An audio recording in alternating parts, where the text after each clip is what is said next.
Good morning, good day and good evening. How you doing, ladies and gentlemen? Bonus stream innit? Live on a Thursday, that doesn't happen often. But yeah, as some of you might have noticed, I could not make it yesterday, so decided to make up for it today instead. First and foremost, the first one in today, none other than gamedev.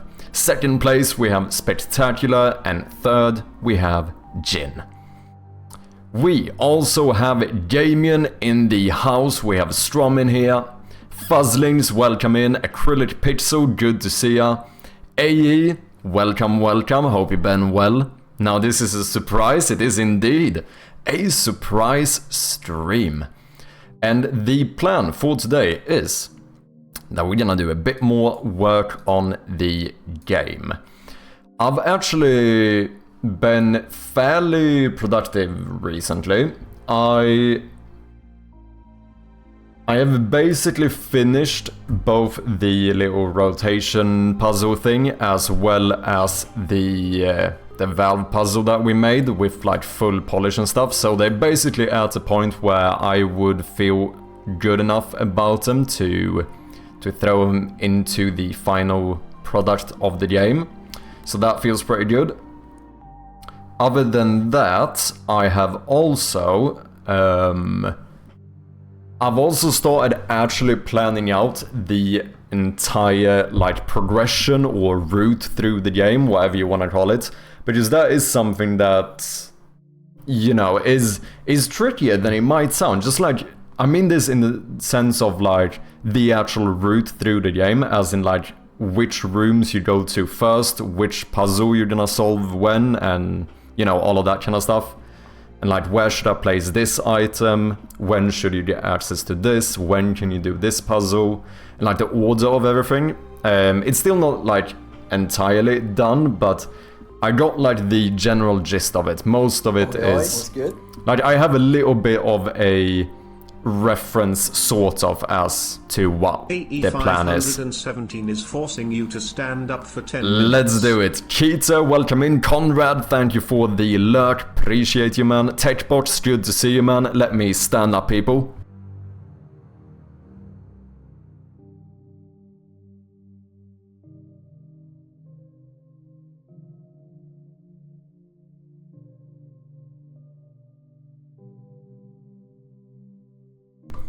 So, some things that I realized while making this little plan, sort of, for how you're gonna go through the game, I did realize that I think one of the main things I need to focus on right now is to sort out just more puzzles for the game, because going through it, like trying to think of the entire progression, I realized that we are definitely still lacking a little bit in terms of amounts of puzzles.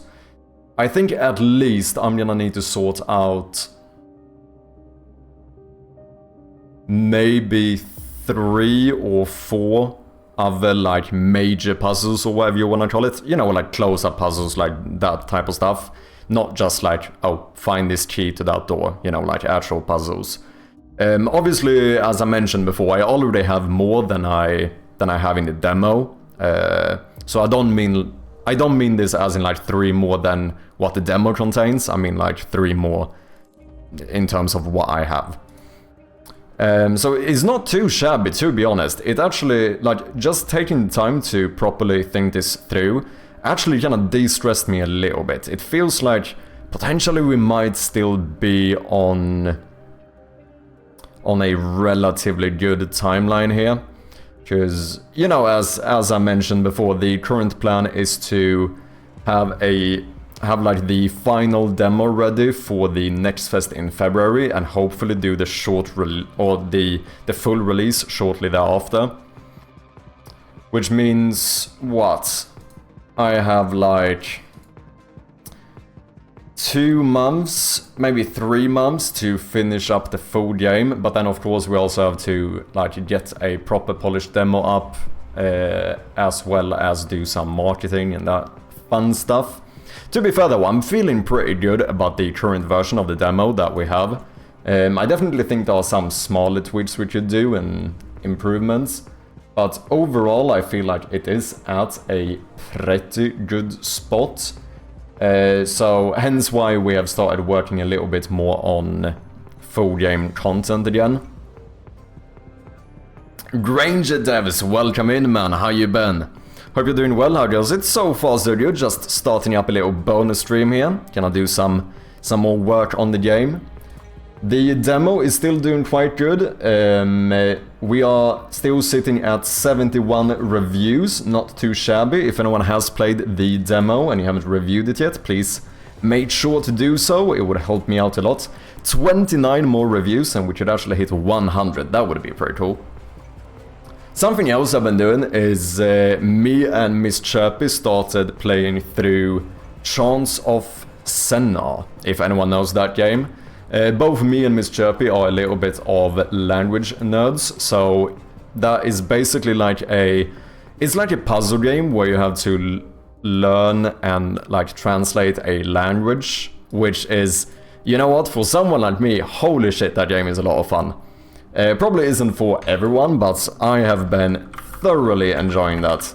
To the point of where I'm like, holy shit, I would love to make a game similar to this at some point. I think with my interest in languages, I think I would have a lot of fun making a game like this. This is the game I'm talking about, to be clear, so basically they all speak like, I don't know, screenshots of the... Like they speak this like constructed language or what, like a fake language, you know, and like from the get-go you basically don't understand anything, and then you like successively have to learn what each symbol means and how to like interpret this stuff. And yeah, I don't know, I find it really fun, especially like I said, I think my playtime is gonna be way longer. I mean, it always is. I did check the how long to beat and it said like 10 hours or something. Looking at some of the reviews, it seems like the average is like 10 to 15 hours. And I think I've spent like 7 hours playing this game and I don't even think I'm close to halfway. Because I find this so fun that I will legitimately stop and just start like analyzing glyphs I don't know yet for like 15 minutes because I can't help myself. You know, I don't know, as a language enthusiast, this game is fucking sick. So if it sounds interesting, so far I can't do anything but highly recommend it. I did see some reviews, and what I think is somewhat fair criticism is that they do have like certain stealth sections and stuff. Those are a little bit like they're not horrible, but they're not like, I don't know, it probably is the one thing where I feel like the game could have been improved a little bit, but it certainly does not take away from the rest of the game. Yeah, I don't know, I've been enjoying this really much. Like, I haven't gotten super far. Like I said, I played like 7 hours, but that is semi-slowly. And so far, I'm really fucking enjoying this game. Like I said, to the point where I couldn't help but immediately start thinking like, fucking hell, I would love to make a game like this. Like, come up with my own language and have people like have to learn that game to... or learn that language to finish the game. Like, it's a really cool idea, and I feel like these guys really did execute it in like a really good way. Obviously overwhelmingly positive reviews as well, so seems like it is a quite well received game. Hey yo, welcome in. Cheetah, good to see ya. It's a cool little game. Oh, you played it as well? The glyphs and that are pretty fun to figure out. Yeah, I think they've done it really nice too, because it does have this like, you know, similar to like Chinese or the kanji in Japanese, where like certain one certain symbol might be like a smaller part of another symbol, so you can kind of figure out that like, oh, these might be related, and you start to notice certain like patterns with how they are made up, and yeah, I don't know, it's really fun. Like even here, you see these two first ones are different symbols, right? But they both have this, which also has its own meaning. So then you know that, okay, this has that meaning, but with something extra, blah, blah, blah. I don't know, it's really fun. I've been enjoying it a whole bunch, and like I said, I don't know, I would fucking love to make a game like this at some point. It is a little bit tricky, because it would probably end up naturally just being another puzzle game, and I have been, I'm gonna be honest, after working on Shroud of Gloom for this long, I have been a little bit like, it would be nice to not make a puzzle game, because there's a lot of, honestly, there's a lot of disadvantages to making a puzzle game. In terms of like, you need a lot of playtesters. It's a pretty guaranteed way of like destroying replayability. And it, like the balance in difficulty with puzzles is really tricky. So like I have been a little bit like, it would be nice to make more just like a, you know, systems game or like a mechanical game to kind of not have to worry about that. But holy shit, I think I would really enjoy working on a game like that. I got quite inspired playing this.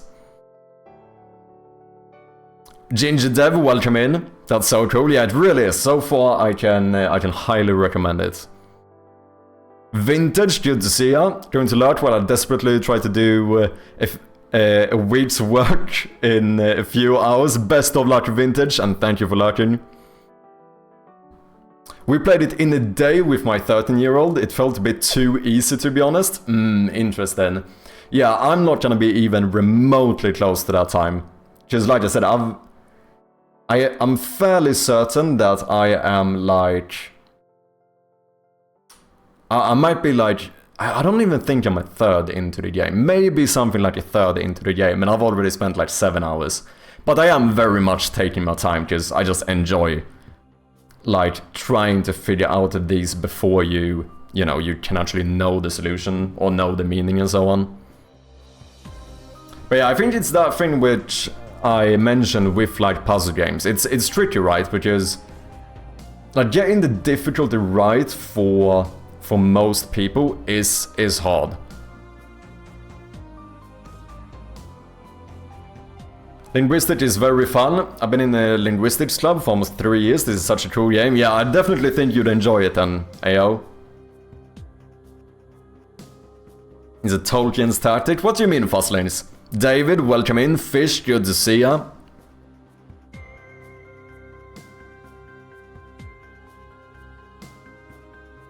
Would you be up for spending 10 minutes trying out my newest build of Idle Cultists? I can send you a build over Discord. Is it a... Wait, send a build so you don't have it published yet, that is? Ginger? What is your all-time favorite puzzle game? That's a good question. I mean, you know what, honestly, I think this might end up taking the top spot once I get through it. I think it's very likely. Like I said, I have been thoroughly enjoying it. Other than this, what's my favorite puzzle game? I have a few games where I very much enjoy the concept of them, but I have barely played them. Like, I think Baba Is You is a fucking genius game, which, you know, is a puzzle game, but I've barely played it. I think I played like a bit of the demo or something, and that's about it. However, it's... I think the concept of that game is really good, but it would feel odd for me to say that that's like my favorite puzzle game as well, because, like I said, I have barely played it. I recently played through Little Nightmares 1 and 2, which I suppose they are like puzzle platformers. Those are really good. Another one is the Sherlock Holmes games, Crime and Punishment. The fairly old Sherlock Holmes game. That one, I would say, is pretty damn good as well.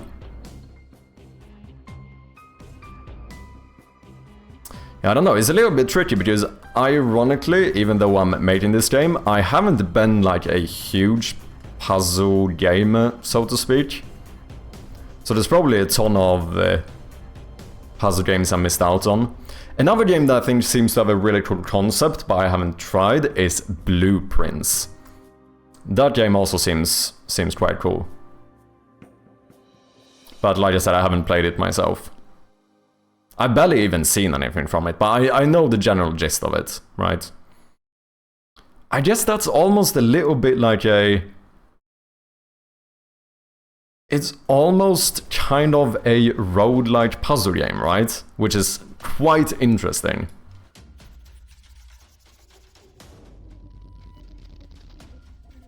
Bubbies, you ruined me. Oh, did you play it? Yeah, I really want to play that. I do think I have it on my wish list. I do want to try it at some point. I think the... Yeah, that one is just like... It's very much a programmer's game. Or if you know what I mean. Like, it seems like that's the... Like, it feels fairly evident that it is like a programmer who came up with that concept, if that makes sense. Boomtrout, welcome in. I've heard Orbs Orbs Orbs is a sleep hit, a real sleep hit. How is your new game going, Acrylic? You've been working on the Ghost game, right? Little Ghosties. Tolkien was famous for this construction of entire languages, for but not exclusively his stories. Oh, okay, yeah, I see what you mean. Yeah, I think I would have, you know, as a language nerd, I think I would very much enjoy trying to construct my own language. I think it would be a lot of fun.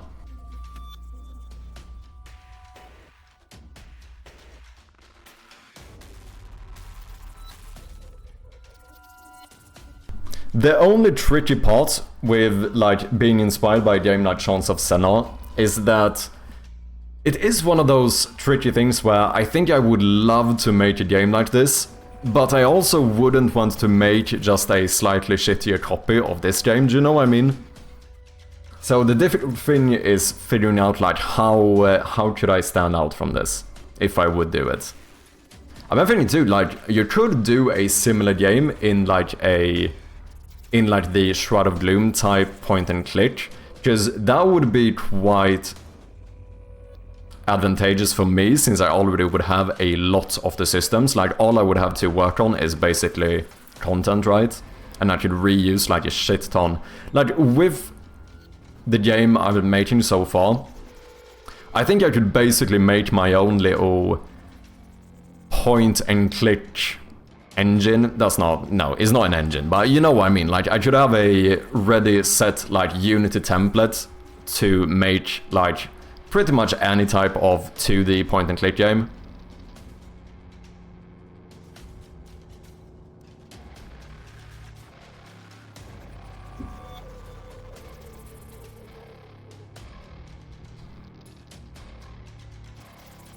Safecracker is a nice classic. I don't know if I've heard of that one. Portal may be my favorite in terms of innovation. Yeah, I did semi-recently play through both of the Portal games.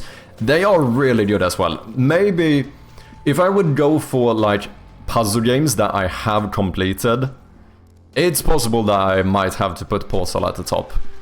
Because that's also like a proper puzzle game. Like, the reason why I feel a bit iffy saying something like Little Nightmares is like, obviously it's a puzzle game, but it's like a puzzle platformer, which is also slightly different. Like, Portal feels a little bit more like a straight up puzzle game. Please play it. Do you mean Blueprints AO? Oh yeah, The Witness is fantastic in concept, but didn't click with me. Yeah, I've heard a lot of good things about The Witness, but I haven't played it myself. Blueprints is really great, but be prepared to put massive amount of hours into it. Oh damn, it's one of those, eh? Yeah, I suppose that comes with the kinda roguelike-ish nature of it. Which is annoying nowadays, because I have so much work to do and stuff that it is a little bit tricky, like dedicating a lot of time to games that are really long. Like, the older I get and the more shit I have to do, I'm starting to really appreciate short games. Do you know what I mean? Like, when I played Portal 1, that was like perfect. Like, you can get through that in like one evening. Like, one stream, Portal 1 done. You know, which is, sometimes that is pretty nice. Like, there definitely is a charm to games that have like 300 hours of playtime. But in my position right now, it's just very hard justifying putting like 300 hours into a game.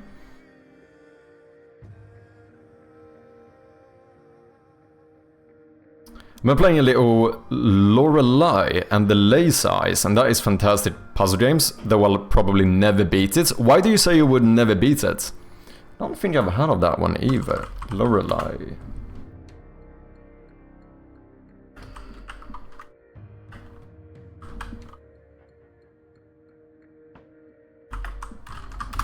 And the laser... Ooh, kinda 1-bit.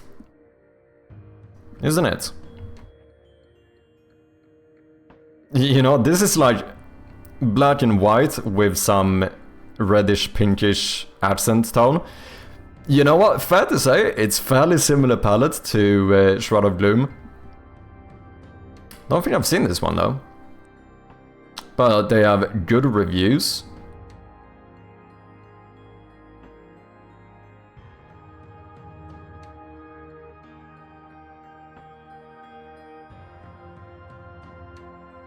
Oh, the Outer Wilds is another puzzle game I've heard a lot of good things about. I suppose it's more like mystery, like exploration as well, but I think it's basically a puzzle game.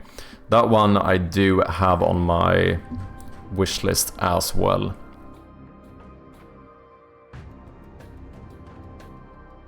Neurosis is not validated, I can't seem to gain any hype on it, so I've been doing a Krzyzewski Great Convergence game lately about making a planet. Ooh, interesting. About making a planet. So is it kind of like a managerial type game? Like one of the... Is it... do the pitch, Acrylic Pizzo. I want to know the details here. Dark Muppeteer, welcome in.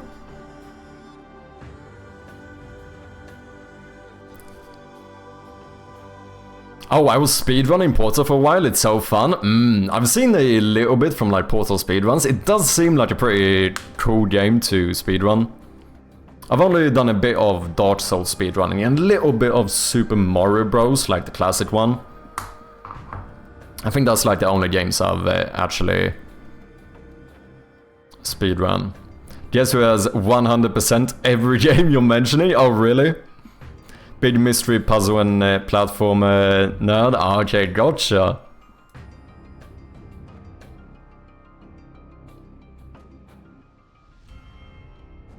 And really, feel free to drop the link to Orbs if people wanna check it out.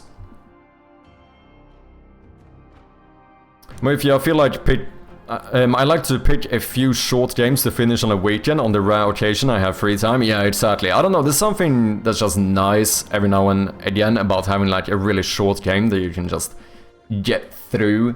Like, it's not a huge commitment, right? That's pretty much the thing. Because like, there's a few games that come out that I would love to try at some point. Like, Kingdom Come Deliverance is one of those games that I have seen a little bit from. I've been interested in playing it, but then it's also like, you know, you check like how long to beat, and it's like, oh, main story is like 150 hours or something, and I'm like, I don't know when the fuck I would find the time. You know, when am I gonna have the time to pour 150 hours into this game at this moment? Like, I feel like I have a little bit too much to do, whereas like a game that I know is like under 10 hours at least, is like, it's fairly easy to justify giving it a go. Just that's like, you know, you'll get through it in a weekend without like massive dedication. Wakacha, good to have ya. Outer Wilds is one of those games you need to get in the game, also known as role-playing. It's not a logic game, it's more of an experience. Interesting. Yeah, I think I understand what you mean. It's definitely a game I want to try at some point though, but that's also a little bit roguelike-ish, isn't it? I don't, maybe not roguelike-ish really, but I think it has some element like that. It's like a game about feeding a black hole, except you merge particles together instead to make a planet, so it's an incremental game. Oh, gotcha. Yeah, I've understood that incremental games are doing quite well right now, so might be a good strategy. Safecracker, the ultimate puzzle adventure, was developed by the Swedish game studio Daydream Software, released in 1997. Oh, I don't think I've ever heard of that one. Safecracker.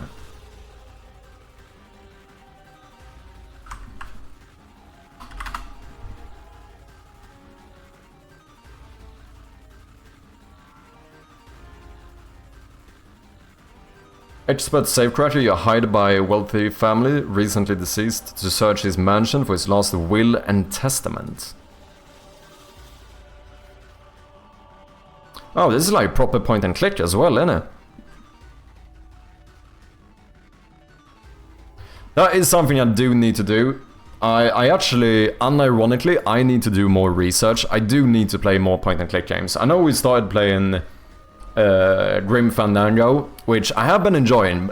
The only issue with Grim Fandango, and I have mentioned this before, is that it's not a great game for me in terms of like getting inspired, because although it's like a point and click type game, it is in that genre, it is very different to my game. Like, I don't know if there's really been any puzzles similar to puzzles in my game, and I think puzzles is the main thing where I need more inspiration, so to speak. Like, obviously, Grim Fandango is a little bit more of a heavy, like, narrative game.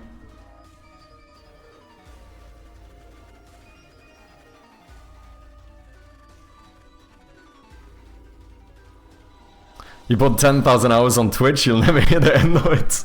Yeah, that is actually fucking insane. Do you want to see something crazy, people? I don't know. I don't even know if I have a fucking excuse for this. We recently got the Twitch recap 2025. And mine was a little bit mad. Apparently, I have spent 11.4 thousand hours watching Twitch this year. To put that into perspective, that's more than 30 hours a day. Which, that is fucking insane. I mean, it's technically impossible, right? Because there's only 24 hours in a day. But yeah, somehow I managed to spend 30 hours a day watching Twitch, which is pretty fucking insane. Great Grievance, welcome in. Outer Wilds is a Metroidvania where knowledge is the new ability you unlock. Oh yeah, I think doesn't GMTK have a video about that? Like Metroidvanias?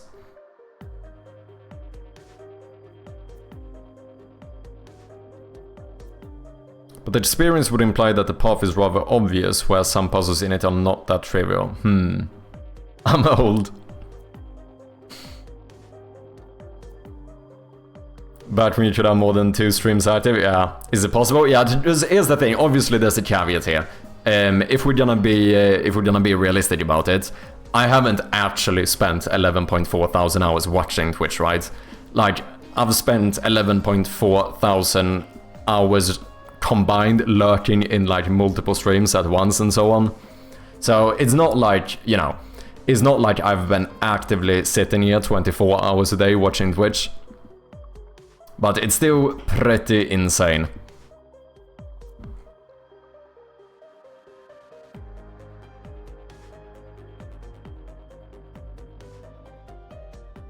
Also, the stream, I think this is pretty insane to think about as well. This year, we have had 125,000 chat messages.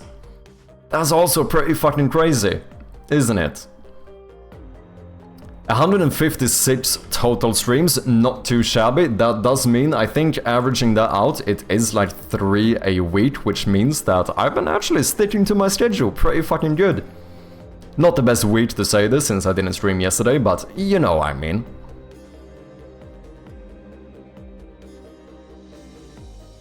If anyone wants to share your Twitch recap, you can do so in the Discord.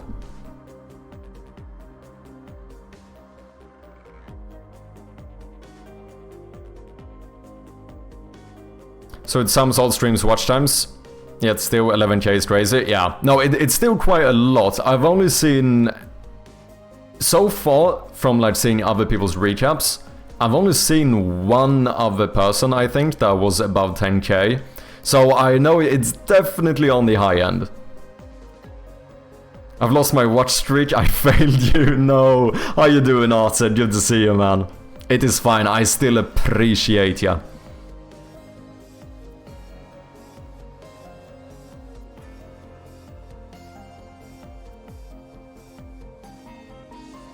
me it says I've sent 11,000 messages. I think I had... What did I have? I think I had more. I think I had just above 20. Yeah, 22k, which is also pretty fucking insane. What's that? 22k is a average of 60 chats per day. That's quite a lot, to be honest.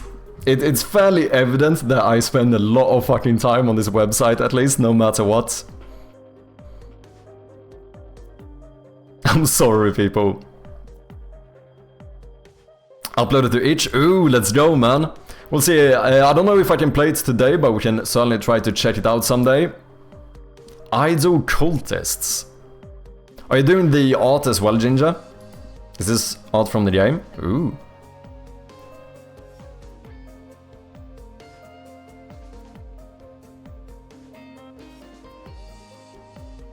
Looking nice. Alpha test of Idol Cultist. Another idle game, I suppose.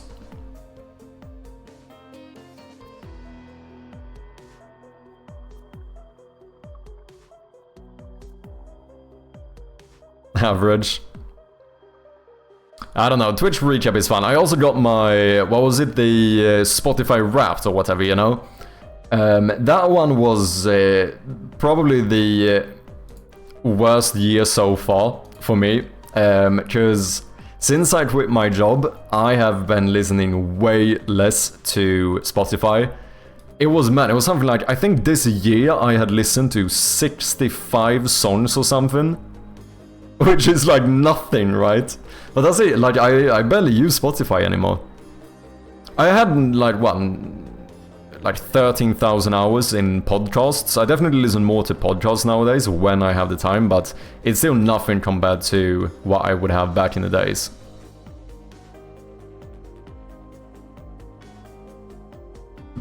Still fun though, always fun getting some data in it.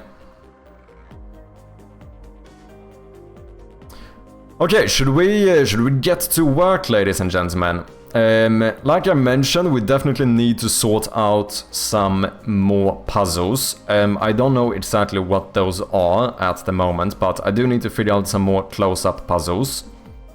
Any ideas? Feel free to shout them out. But another thing I did think of that could be nice is actually to do a little like notification thing when you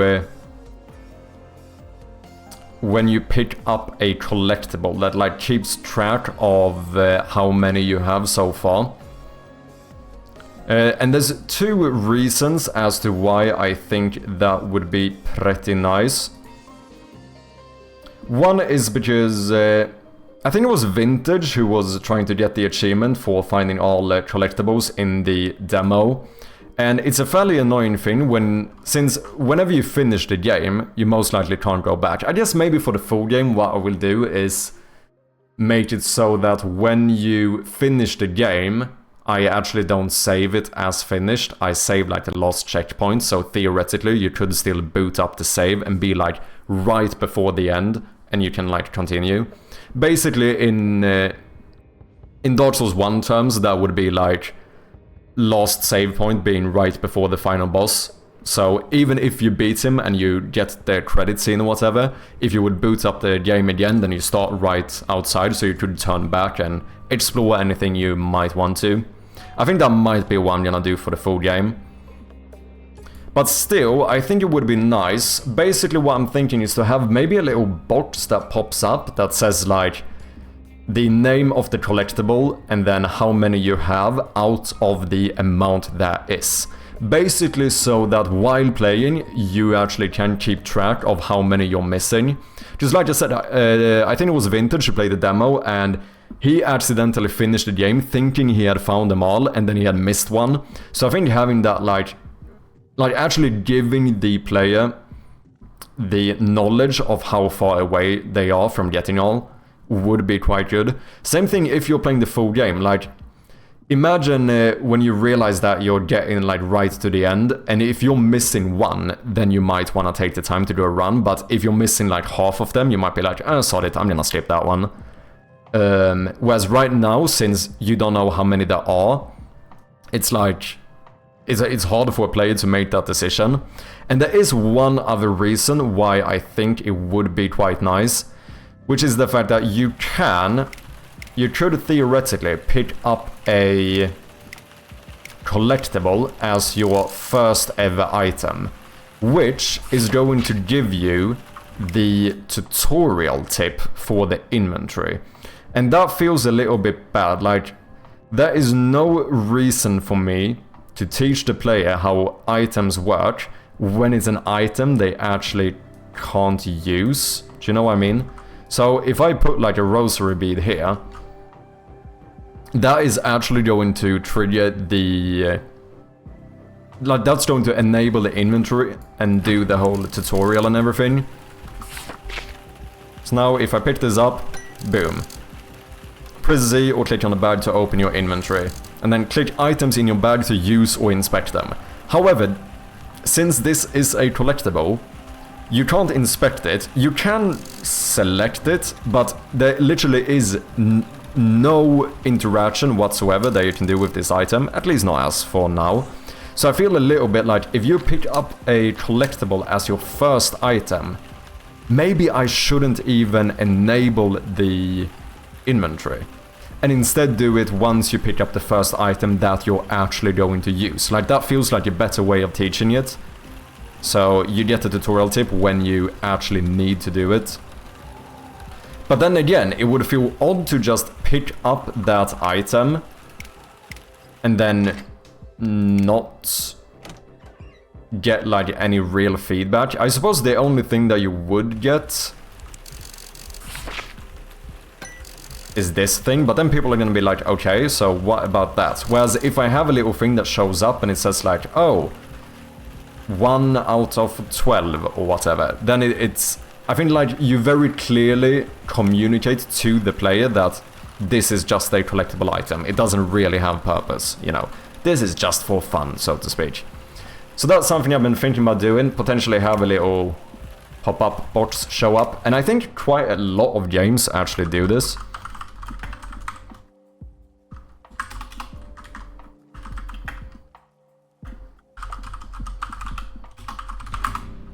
I'm fairly certain there's quite a lot of games that show you a little... I don't know how to search for this. Game collectible? Probably not.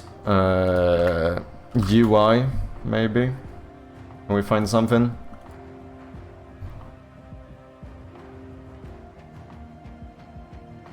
I know I saw a game recently that did this. Oh, that was the that was a point-and-click game. Shit, what was the name of that one? It had one of those rotating puzzles. That's why I was looking at a walkthrough.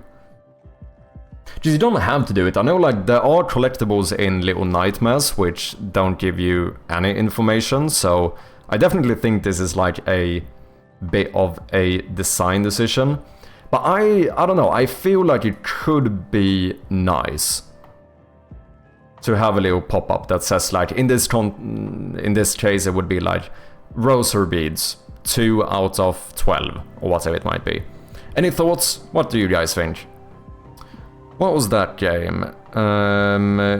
Point and click puzzle game, rotating discs. I know I found it while I was trying to find inspiration for this puzzle. Lost Lands. Don't think so.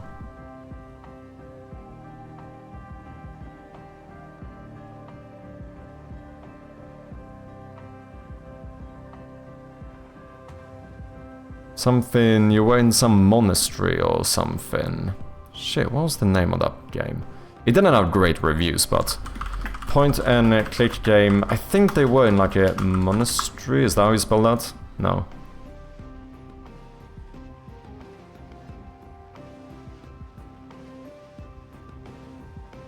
Why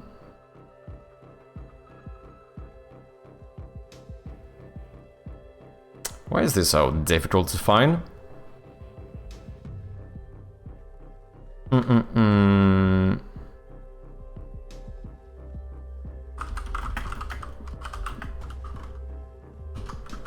Video game rotating puzzle. I know. Wait, is it? No, it's not that one. I don't know. This doesn't really matter. Might have to give up. I thought it wouldn't be that difficult to find this again. Oh, this is it. Where Angels Cry.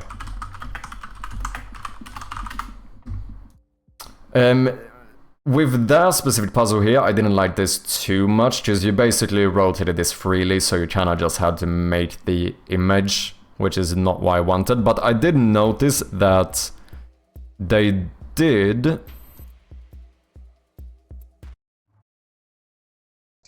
show you the collectibles. Which is kinda why I feel like having a little notification for them could be good. Yeah, basically this.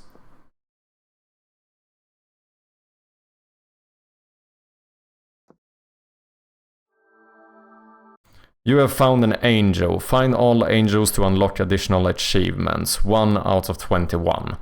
Like, basically something similar to this is what I'm considering.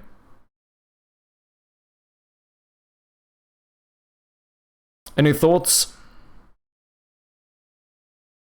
Maybe not the whole find them all to unlock achievements. Like, I think just having this, basically. Maybe you found... no. I think I might just do the symbol of them and then, like, rosary beads 1 out of 21. I feel like that's enough to basically explain that this is a collectible item. I wonder if I should I reuse the tutorial tip stuff? Because I have a few ways of doing toasts. One which is the tutorial one.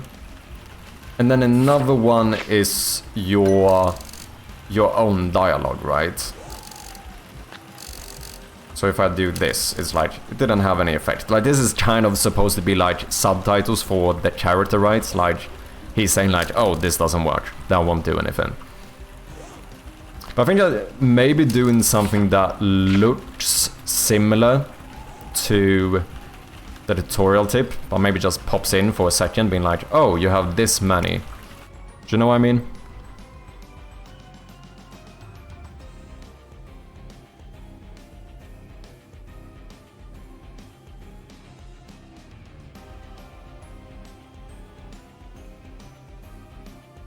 That's not what I meant to do. Let me just try something and we'll see how it feels, whether we like it or not. Box. Is it this one? Yes.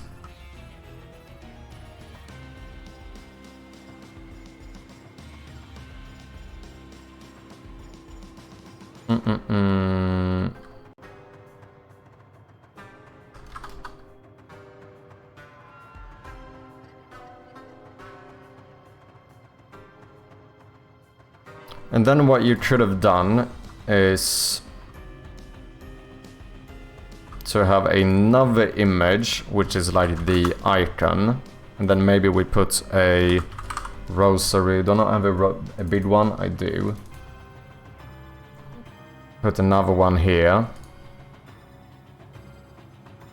And then you do some text saying something like rosary beads. Sure. Plural? Maybe not. You know, 3 out of 16 or whatever.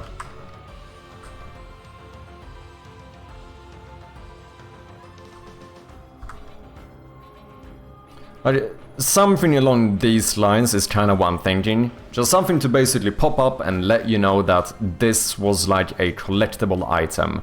And it also gives you the information of like, if you want to basically achievement hunt, then, you know, you will know how many you need to find, rather than like keeping the player guessing. I don't know, what do you guys think? I definitely don't think this is like, you know, this is not gonna be like make or break the game, but right now I feel like this could be a nice little quality of life thing for the people who are interested.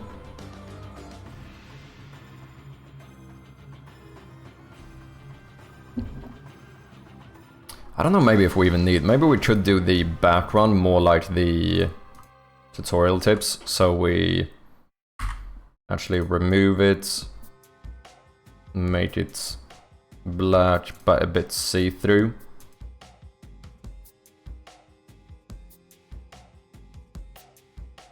And then maybe some small little animations, so when you pick something up, you just like slides in or fades in or something.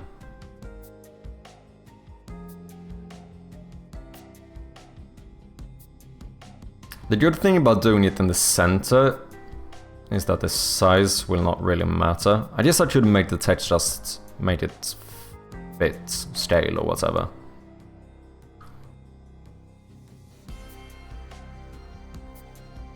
Yeah, looks good. Yet isn't it a little early for it? What do you mean it's early for it? Oh, do you mean in like, in the case of that, like it's early in the game to be adding this? Because that might be a good shout. One of the issues I'm having right now is that most of the stuff that are like higher priority is kind of difficult for me to do on stream, because it's going to heavily spoil the game. This is one of those things that, like, as I said, it's not gonna make or break the game, but I think it could be a nice to have.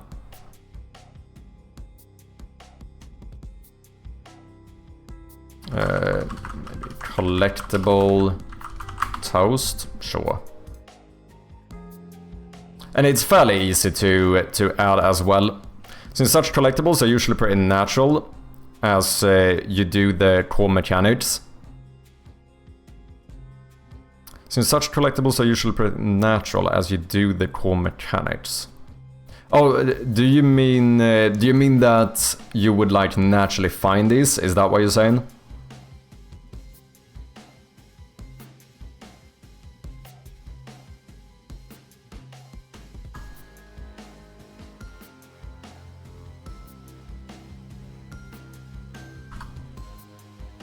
Mm-mm-mm.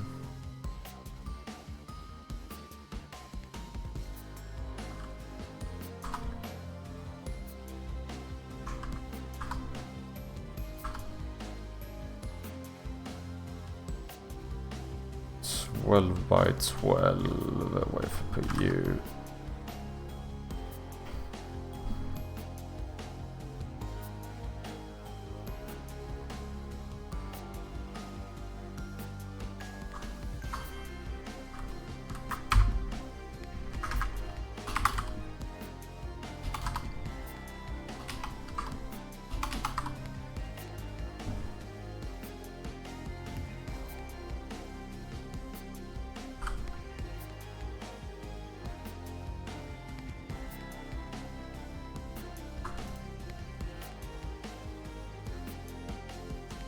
Maybe. I mean, if you have a final version of equipment and you are sure it's final, then it would be nice to merge this kind of progress check in there rather than relying on occasional pop-up.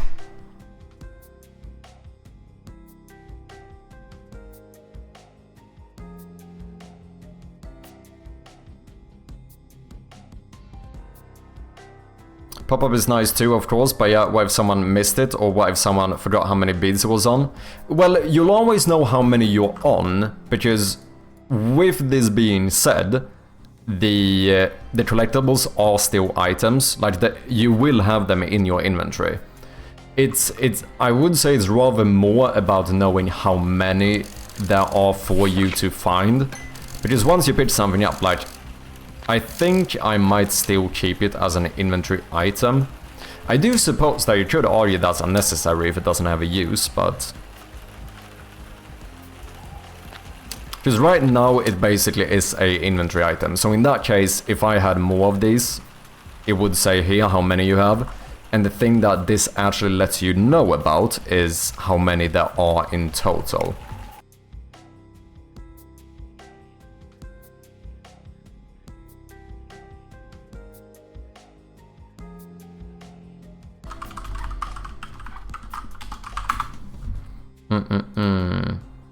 I don't know though, like I'm not entirely sure about this one, but I did want to try it.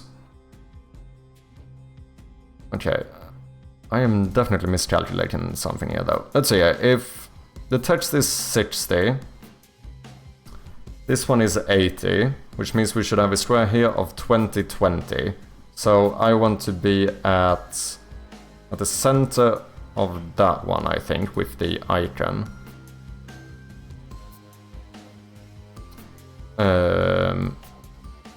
But wouldn't that mean that I want my center? Because 0 should get me completely centered. This is 20, so I want the center to be 70, so shouldn't this be minus 35 then? Am I dumb?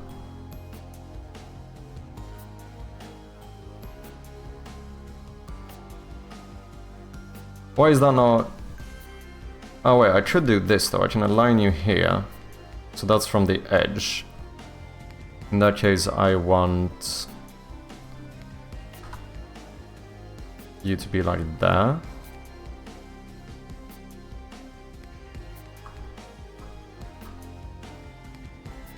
That looks right, I think. Maybe it would be better to align this text to the left, though.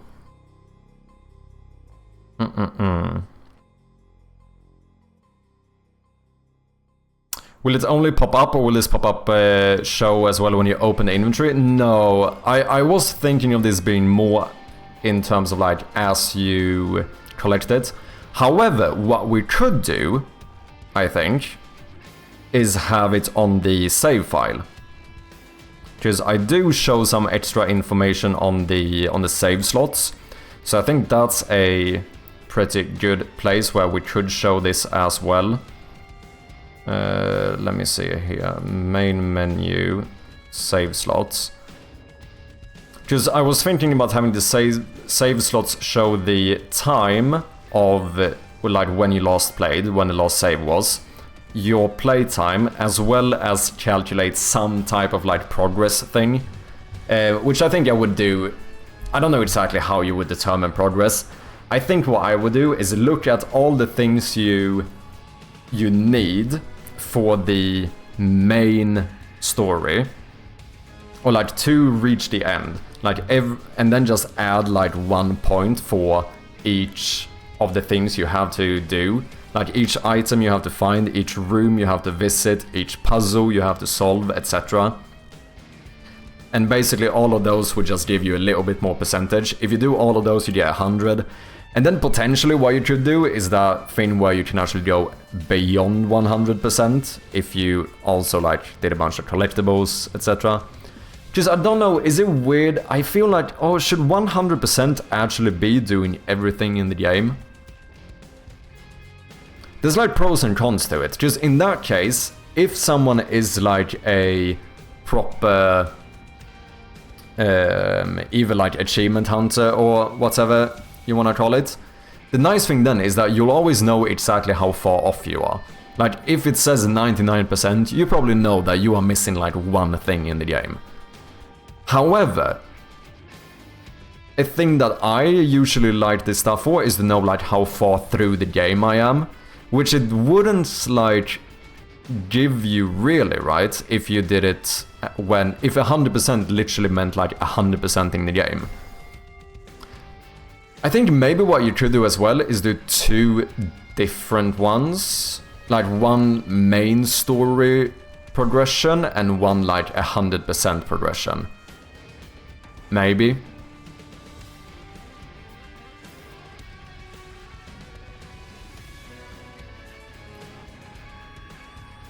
then you can see how far through the actual story you are, but you can also see how close you are to like get in 100%.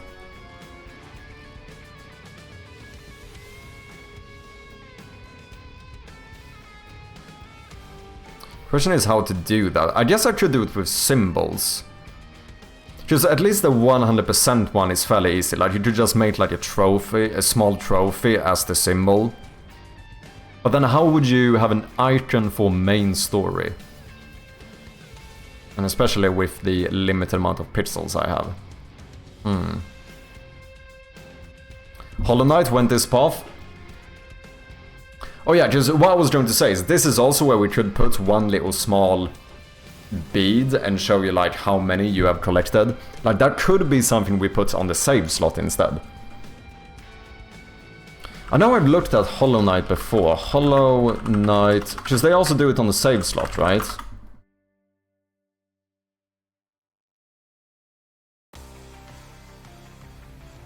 Yeah, so they go past 100%.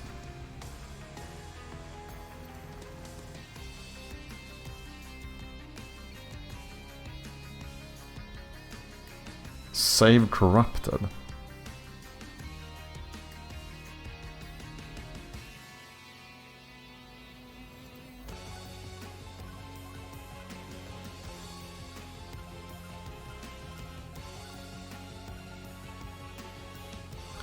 Okay, I haven't personally played Hollow Knight, but I assume this is currency, right?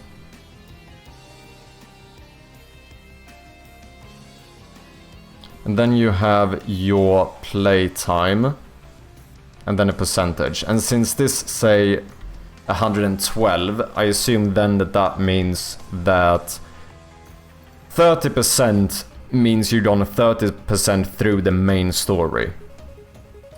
100% means you've completed the main story, and the extra 12% are like optional things that the player has done. Like how much optional things. But what is like Hollow Knight highest percentage thingy? Oh, 112? Okay, 112% is maximum completion.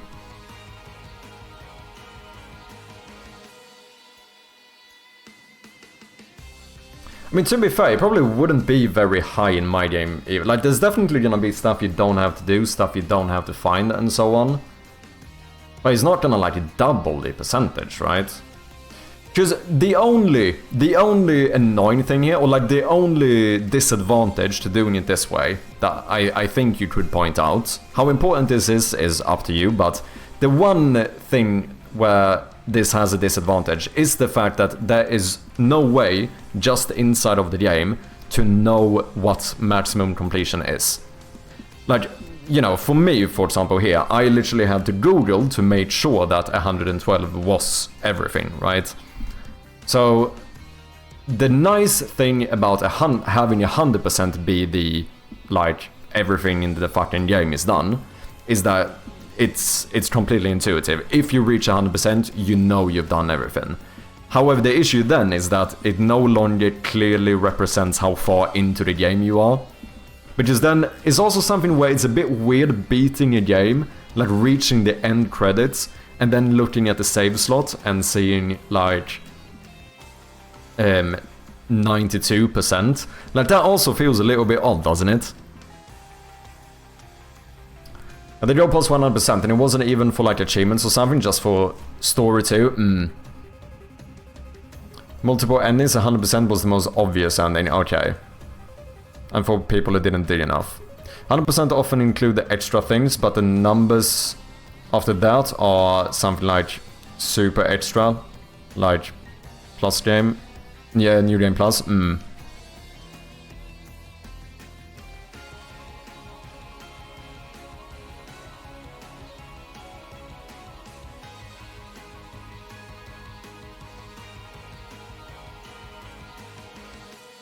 The best of both worlds would really be to have two different ones. Somehow keeping track of main story and like 100%ing. But I don't know, like, UI design-wise, what the best route of doing that would be. Because you could do something where you have, like, a little... Like, I don't know if it's possible to do symbols, but I have so limited pixels that I don't know if I have enough. Let me see here. Because I wouldn't like to type it out and be like, main story, blah blah blah, completionist, blah blah blah. I think it would be nicer to just put them side by side with some icon. But I don't know how to show main story. Just, what, how many pixels do I actually have here?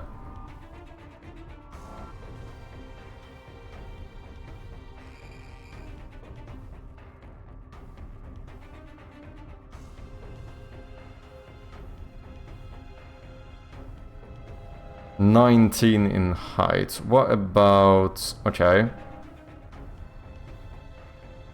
Completion. This is 6 pixels in height, so it would be something like that.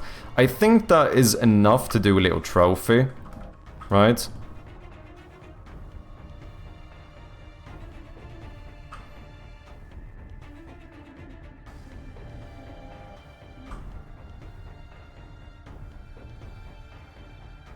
I don't think that kind of looks like a wine glass.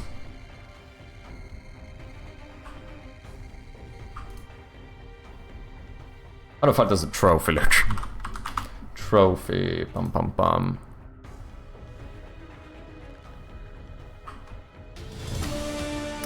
Hey, Kane with the Prime subscription. You absolute legend. Thank you so much, man. How have you been, Kane? Good to see ya. That also doesn't really do it.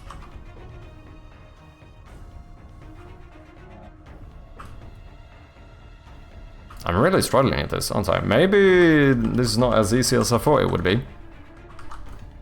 I mean, I think that might be readable enough, though. Cheers, Kane. Very much appreciated. Hope you're doing well.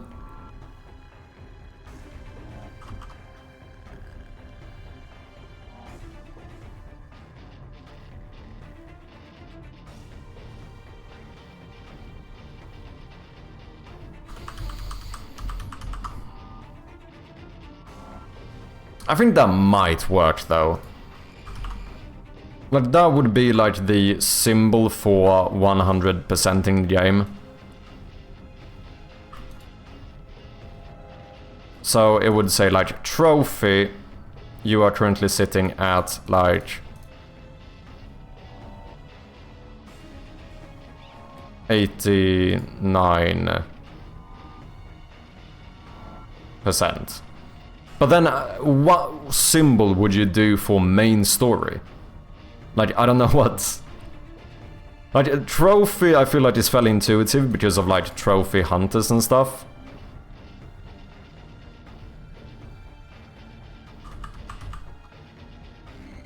Like, it's the, like, universal achievement symbol and so on. But, like, what's a good symbol for, what, the other thing? Like, the main storyline?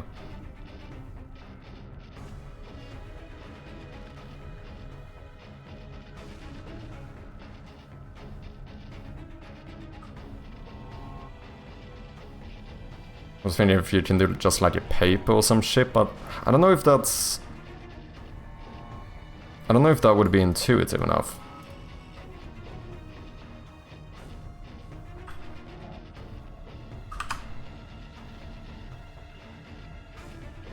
Do you think this would be intuitive enough?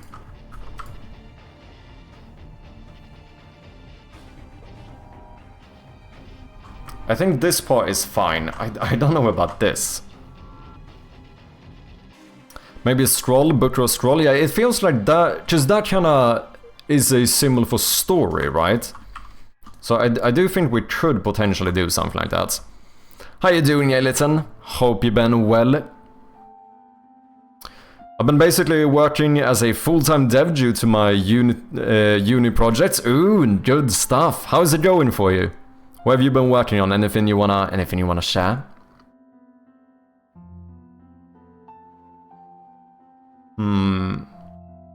Book might be difficult, because I don't know if I have enough pixels to get something that actually looks like a book.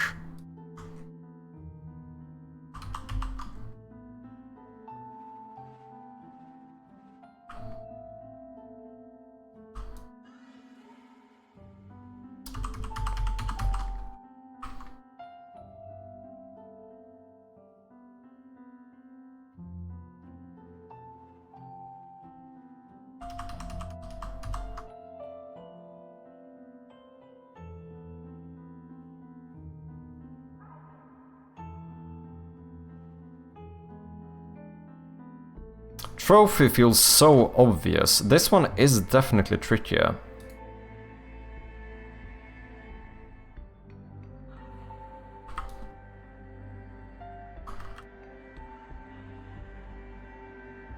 I don't think that's intuitive enough. This is supposedly, you know, supposed to be like a paper.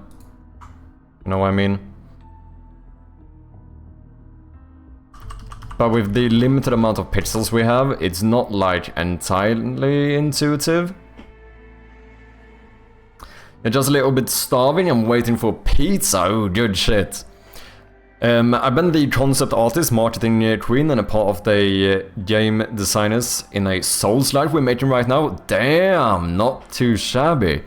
Basically designing and building a whole own console and a launch title with it. Can't say much due to NDA, but we are literally starting our own studio basically. Fucking hell!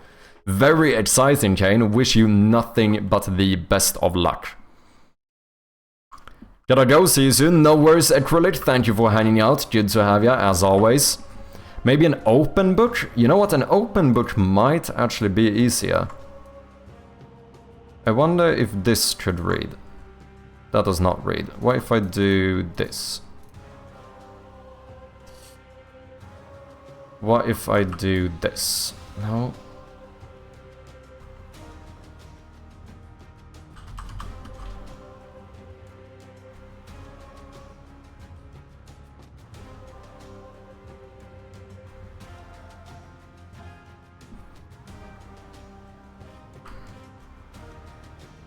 Hejsan svejsan. It is tricky. Pons, welcome in. Hope you're doing well. Because that kinda looks like a heart too, doesn't it? And I think just doing like a middle line is not gonna be clear enough either, what that is. For anyone coming in, we are currently trying to see if it's possible to come up with some symbol for main storyline. In case we would do something where we actually show progress for both like achievement hunting and main questline. Because it's basically the options we have. Right? Like either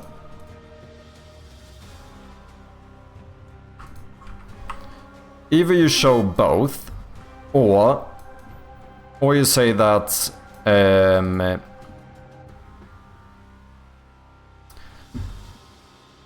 like there's a few. Say that we put all the achievements here, so we do a little trophy, and then we have the main storyline, which we are here gonna do as a very, very readable book.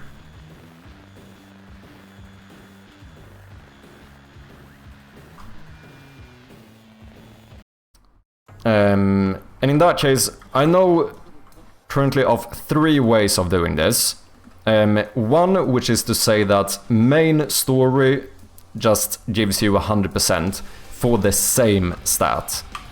Whereas, like, actually 100% in the game would give you something like, you know, 127%. Like, this means you've done everything that is in the game. Sorry guys, we might have some ads coming up in a moment or two. And this means you've completed the main story. This one is fine. There's one thing I like, which is the fact that you clearly know how far through the game you are. If you know that 100% is going to be the main story, 50% means you're halfway through the game.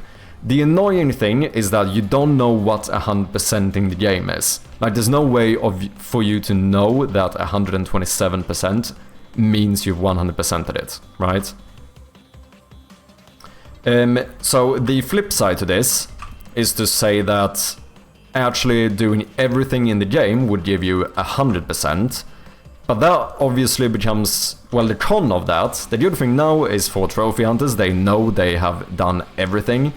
But it's a little bit weird in terms of, like, if you want to know how far through the game you are. Because now, like, finishing the main story might be like 87%. Which is a bit weird, right? It feels odd to finish the game and then see your progress say 87%. And the other reason why I don't like this is because if you look at this as a number for how far through the game you are, then it's not entirely intuitive, right? Because when you see 50%, you might think, oh, I'm halfway through the game. But if you would go for this, this actually means that you're further through the game, right?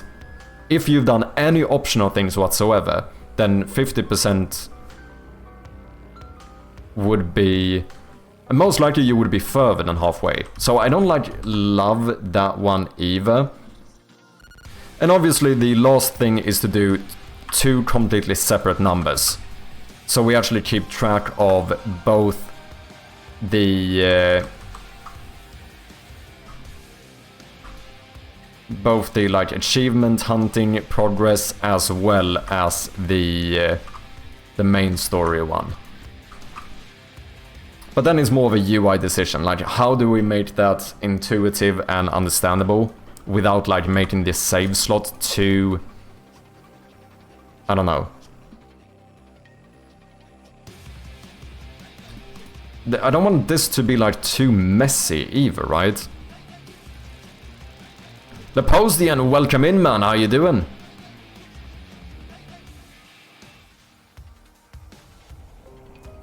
How is the vibe? So far so good. I hope you're doing well.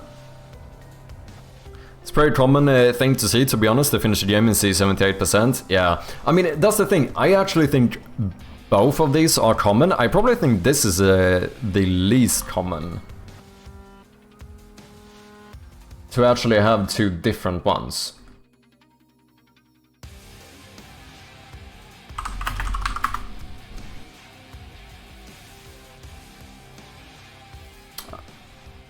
Global progress. Radiance level. Oh, what you could do. But yeah, I don't know if I love that. Because yeah, if you decided to only do one, then what you could do is put just the achievement or the trophy next to it. So that it becomes more intuitive that this does not represent main story. This represents how far from like 100% in the game you are. But once again, the thing I don't love about that is that I would tend to look at a number like this to know how far through the game I am. And if you go with this one, that's not... sorry, if you go with this one, then that's not gonna be accurate. And if I put a trophy here, then that doesn't make sense anymore. I don't know, let's see, are there... Can we find a game that actually does both?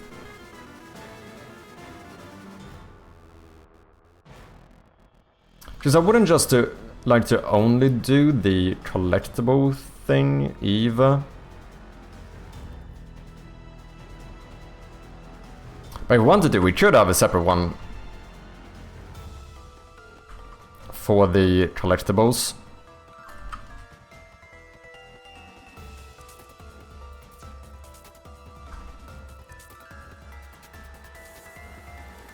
Showing like how many of the collectibles you found. Doing like, I don't know, 2 out of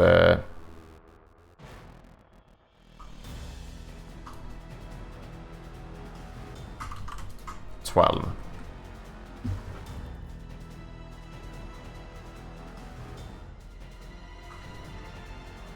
But if we would go with this, then the main issue is that I need, like, how do I show a symbol for main story? So here there's some progression, but yeah, I suppose that's the thing. Like, there's no way to know at first glance when I don't know the game. There's no way of telling whether this is like collectible things or whether this is main story things. Now that might be completely intuitive if you've actually played the game. This should be a collectible. 23%, so that's only one, so we don't know whether it represents completion or main story. It would be kind of neat to find a game that does both.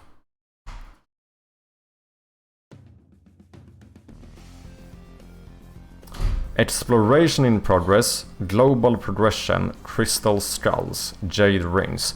Okay, so this does show quite a lot of information.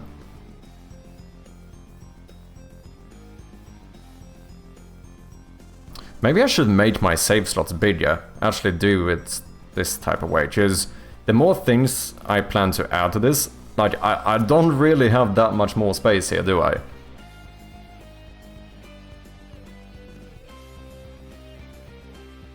Good, I'm making a new patch and updates. Keep grinding. By the way, so you're lurking on stream. Appreciate it. Of course, man. No worries, man.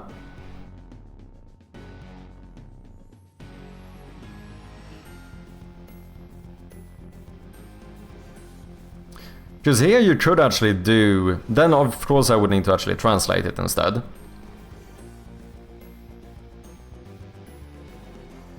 But here you could show both, like... I don't know, yeah, I guess then you would say main story and, like...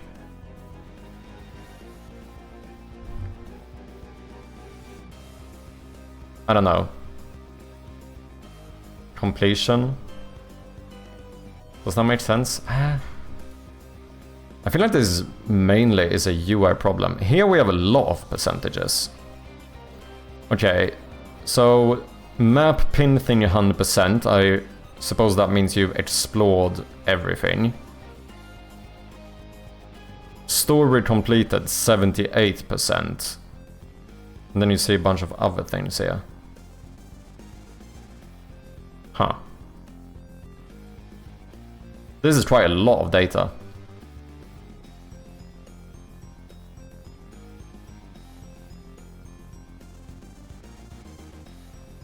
So I assume these are a bunch of different things you can do, as well as maybe collectibles.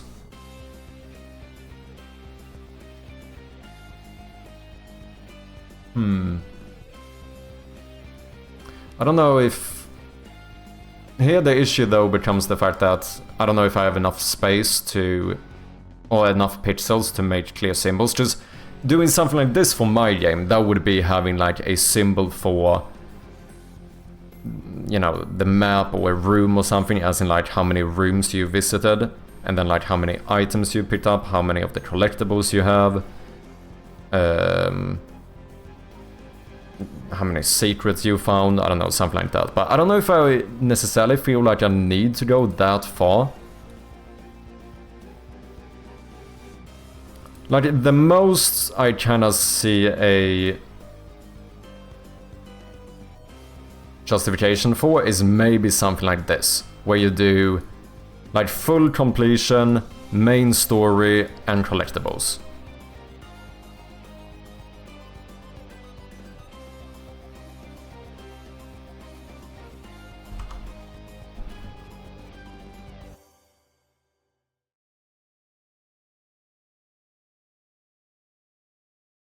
.8%, very specific.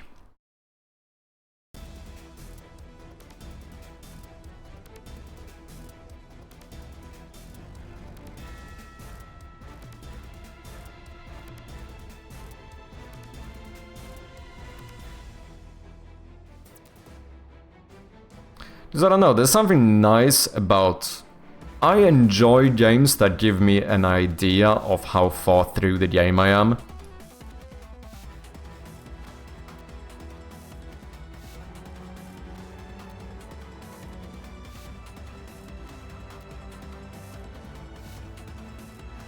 can always go here, gameuidatabase.com. Do you mean the website I'm on?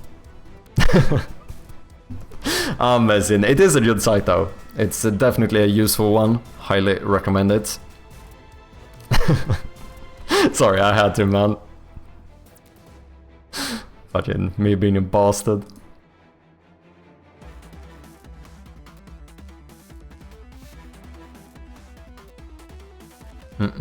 Shots fired.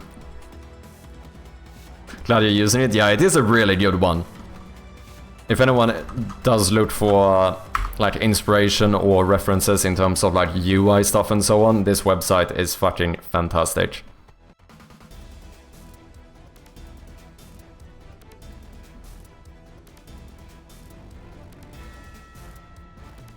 Main story 100%.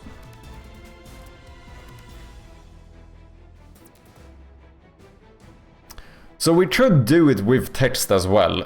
I might have to make my save slots bigger if we do that.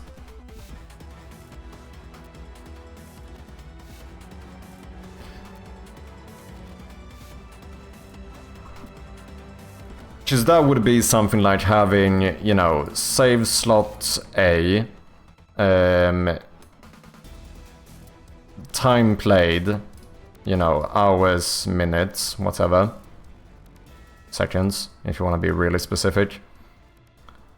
And then like, what else do I have? I suppose the date. So we have some date here. You have the time that you've played, and then you have like main story, like, I don't know, you're currently at 87%, and then you have, I don't know, full completion or something, you are at 69%. If you want to really go far, you could also do like rosary beads, 2 out of 12. And then do like a taller save slot.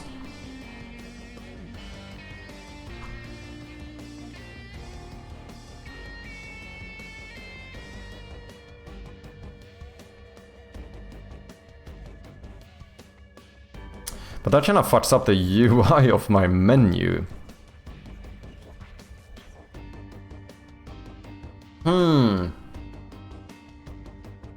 There's also this one, interface in-game. I don't think I've heard of that one.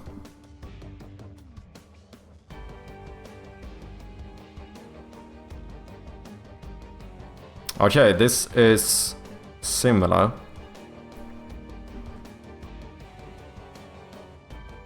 Search game. Can I search for this? Stats, tutorial, progress.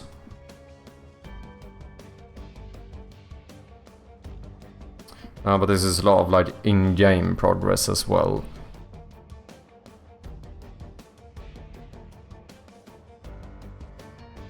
Menu. Can I search here for like save slots? Does that work? No, because I'm looking for games. Okay, so I think this one, it's a similar site. I feel a little bit like this might be better if you want to look for the UI of a specific game. Because I don't think, it doesn't seem like it's as specific in terms of... Oh wait. Shop. Apply settings. Oh no, but there are more. Why can't I search for this? Rank up. Because this is more specific, isn't it? Level selection. Or is it just the name of the screenshot? Oh, it might be the name of the screenshot.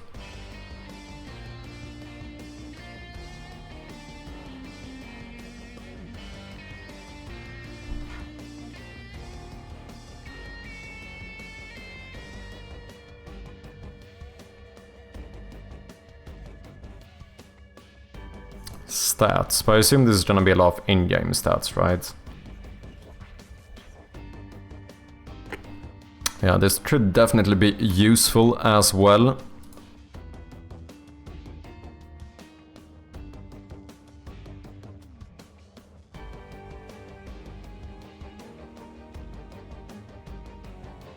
Thanks for sharing.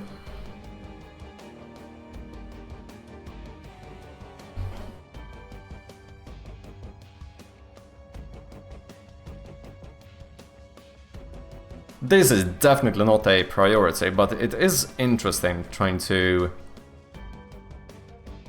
figure out how to like do the UI for something like this.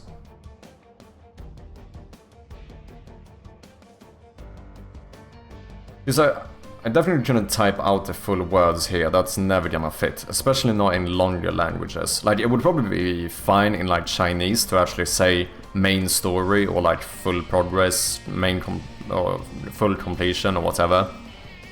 But in like Germanic languages, that's probably gonna be far too long.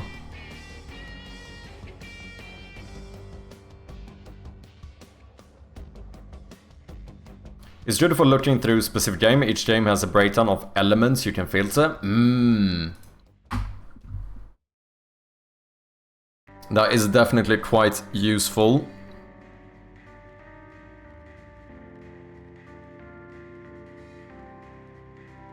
I think these two could be fine if we wanted to go with the symbol thing.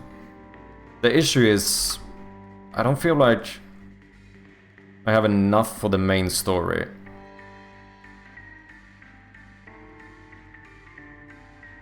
Because I don't know what the... Like, what can you do?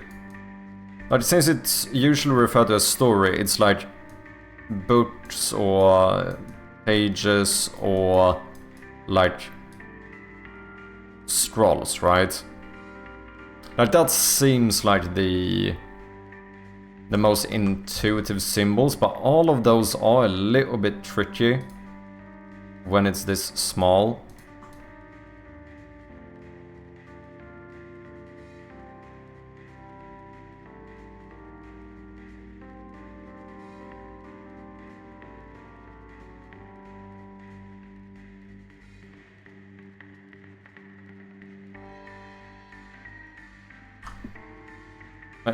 That looks too much like a window, right?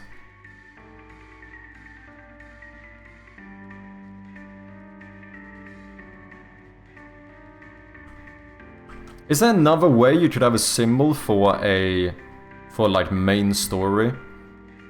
Because this one is so easy, like trophy for, you know, achievement hunters. I don't know, maybe if this would be fine.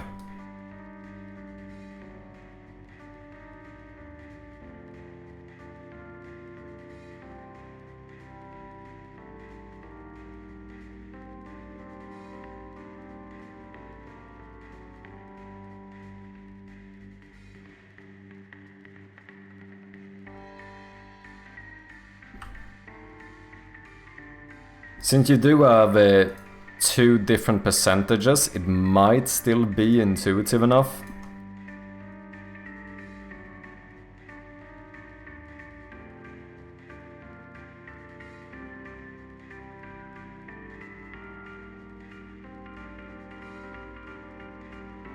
I don't know.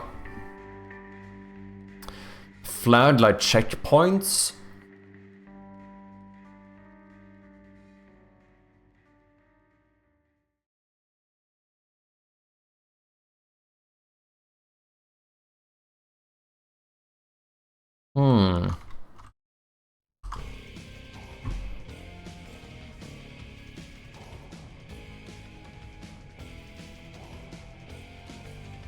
Since you can do like 2 out of 12 here, I feel like it's fairly immediately obvious that this is like collectibles, since you have like a target.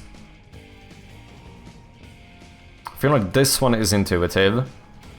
And that makes me kind of think that potentially this could be intuitive enough, where if you can figure out that this is doing like everything in the game, and this is a collectible, I wonder if that's enough for you to like through the process of elimination, understand that this probably refers to main storyline.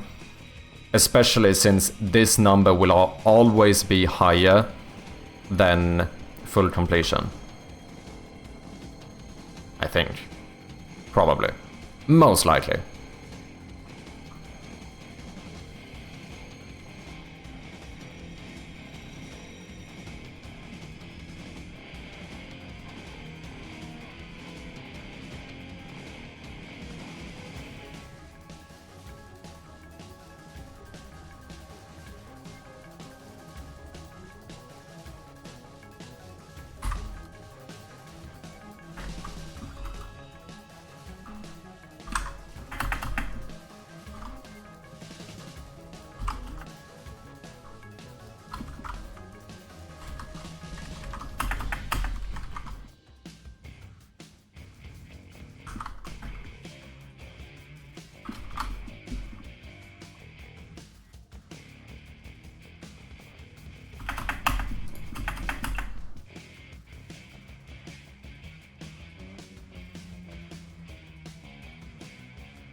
It does get a little bit messy, doesn't it? It feels like there's a whole lot going on with the save slot.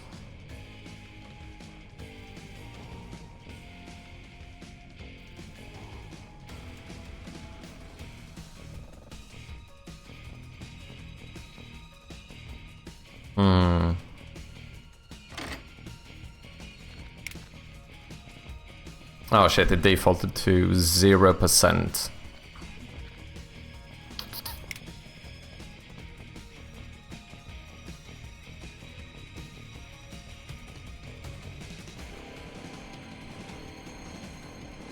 Do you really need it or do you want it? No, I definitely don't need this. I do... I mean, I don't need any of it. I don't even need to show you progress. Like, I feel like that is a little bit more of like a nice to have. Like, all of this is definitely not stuff that would like make or break the game. But I know for me personally, like, I appreciate data. I appreciate being able to get like an idea of how far through a game I am. Like with Grim Fandango, they did have something similar. Like the save slots kinda end up filling in some color thing, which gives you an idea of how far through the game you are.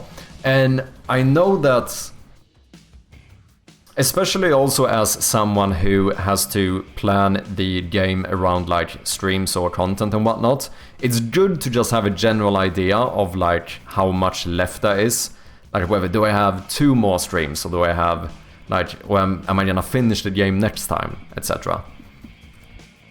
So it can be useful, and then also sometimes just fun knowing like how you did overall. But it definitely isn't like, this is by no means like a main priority or whatever.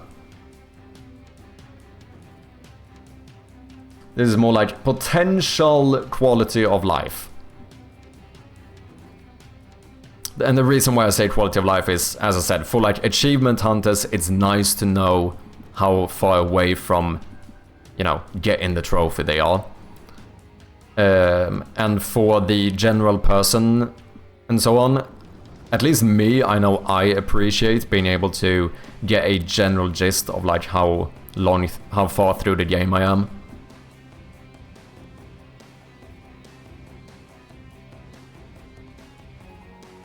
Like, I almost, every time I play a new game, I almost always look up how long to beat beforehand, just to have like a rough idea of how long the game is.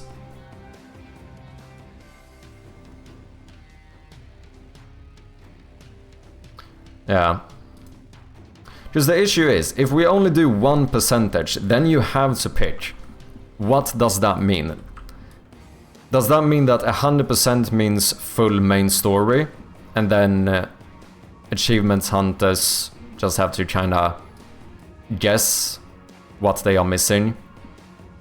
Or do you put the percentage before 100%ing the game. So that 100% means you've done everything. But then it no longer shows you like an accurate description of how far through the game you are. Because if you can complete the game at 87% as an example, then 50% no longer means halfway through the game. Generally speaking, I would almost be more inclined to doing this.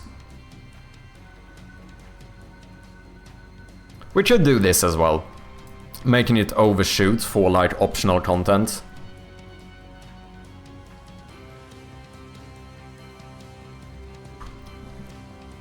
I think I would, if I only do 1%, I'd rather do this compared to this. Because for the most people aren't achievement hunters, and knowing how far through the game you are, or whether you completed the main story or whatever, is more important, I think, for the general public. David, welcome in, man. How you doing? The only thing here is that, like, if you want to make sure you've done everything, this basically means that you have to look up what the main percentage is. Like I had to do with Hollow Knight. Like, someone had a save file that said 112%. Now, in Hollow Knight, that means you've done everything. This is like full completion. But there's no way of actually knowing that without looking it up, right? Because who knows, like, full completion could have been 113%. I guess the way you know it is that you also get the... Like, I would probably... would I? Because that's another thing, though. This is another thing. What? If we talk about this in terms of, like, not just main story, but, like, everything in the game, or, like, achievement hunting or whatever it is, what does 100% mean? Because you could see it as different ways. Like, obviously, we have the first one, which is that 100% could just mean main story, right? But 100% could also mean all achievements. But that's not the only way of looking at it either. It could also mean, like, literally everything. Because there might not be achievements for doing everything in the game.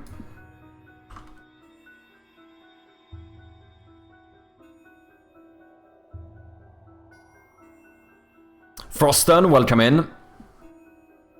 Technically there is no such thing as 112% done. Then what happens when you make the DLC? You could do what, for example, Binding of Isaac did. They just continuously up the number. What is it? The final, like, full completion achievement is called, like, 1,000,000% or something in Binding of Isaac. Usually when I beat the game, it's 70% done. 100 is always I got every item in the game. Yeah. I think that one is nice for the people who want to do everything. To know that it's... Because then it's entirely intuitive. If you beat the game at 87%, then you can be fairly certain that 100% will mean you've done everything in the game. The only thing I don't like about this is that it no longer... Like, I like being able to see main story progression. I almost value that more than the achievement. Because I think more people... I feel like more people have more use for how far through the game they are compared to... Just let's be honest here, like, on average, most people are not going to, like, 100% the game, right?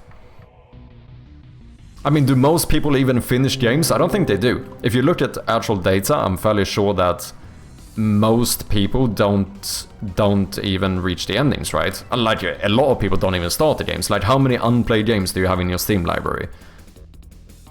So like it's a kind of niche audience that's going to go for like actually 100%ing a game. So I guess that's my reason as to why I think that having 100% mean you finish the main story might be more useful for the general public. Also, Kobe Lee, thank you very much for the follow. Welcome in.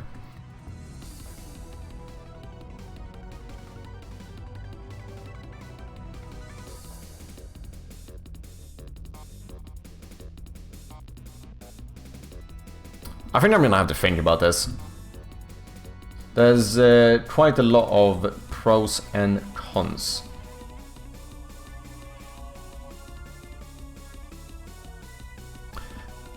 Or you don't show this at all. You only do main story, blah blah blah. And then achievement hunters, they'll just have to guess how far away they are from full completion. In Jedi, we had 70% of people beat the game. It's kind of high considering it's 40-hour-ish game. That sounds really high. Obviously, I don't know the like universal stats on this, but it definitely sounds high. I would definitely not expect 70% to beat most games. And only like under 10% got 100? Okay.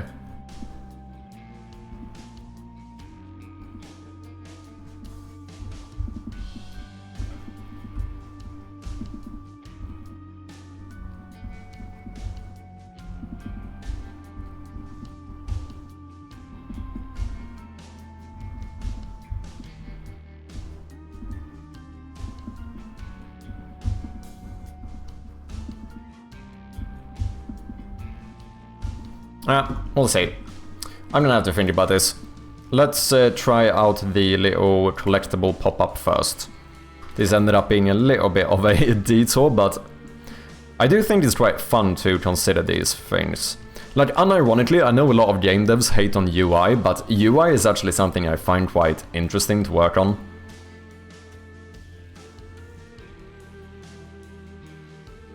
So, what we were potentially trying out is to have a little pop-up show up whenever you collect a collectible item to show you how far away from finding all you are. Another thing that I'm open to feedback on, whether you think this is good or bad.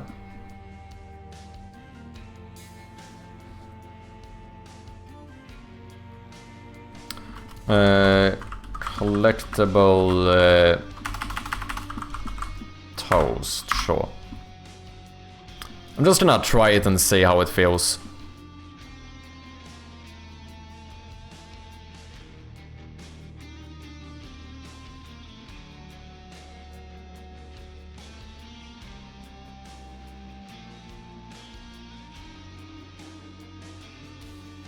Okay. So the symbol will always be the same for now, at least. I don't know if I'm gonna have more collectibles. I think I might just do one type of collectible in the game. I don't really see a reason to have more. That feels kind of arbitrary.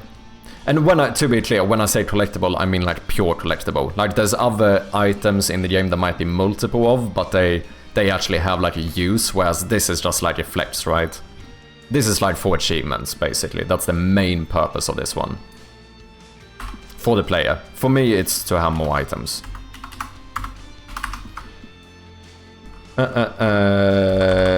E-unit. Subscribe to... I do have a collectible item event. That's what the achievement manager looks for. Collectible item event. On collectible collected.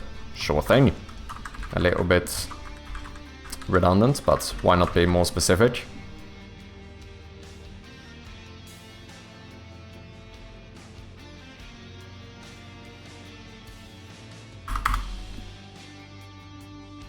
In the data, we had one person do the saddest thing. They got to a boss, fought him 80-ish times, quit for a while, came back, tried it 3 more times and uninstalled. Ooh, fucking hell. That one does hurt a little bit. I do, like, especially as,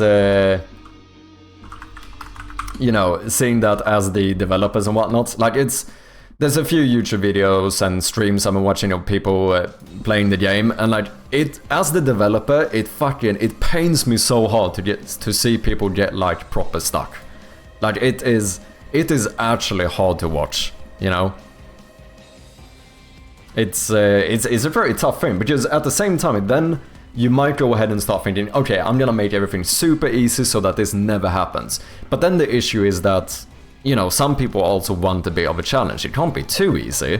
So there's always, I think, since I'm making a puzzle game, I've kind of come to realize that I think I just have to accept that some people are gonna get stuck. But with that being said, it doesn't minimize the pain I feel watching someone get stuck. Like, it truly hurts me to see someone, like, get proper stuck. Like, I like people not like first trying everything. I like when someone has to stop and think for a moment and then get that like aha moment.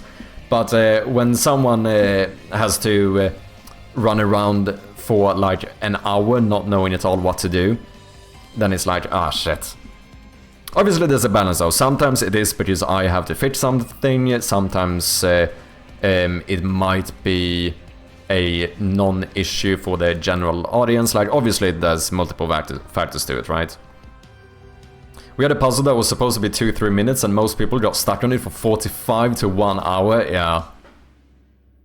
No, there is definitely those things where I've had a few puzzles where, like, I didn't expect anyone to get stuck, and then some people do, and then I have some puzzles where I know a lot of people get stuck, and then every once in a while someone will go to it and like first try it, no issue whatsoever. And it's like, you know, it is actually hard to predict. I got stuck in your demo. I said, oh, did you? I don't play games like I used to. I do think a lot of people get stuck, but it also depends on what, like how, I guess that's the interesting question, like how stuck did you get? Like, are we talking like you were stuck for 40 minutes not knowing what to do at the like edge of quitting the game? Or was it like you were stuck for 5 minutes running around wondering and then you realized? Because like you could argue both is getting stuck, but one of those don't really bother me as much.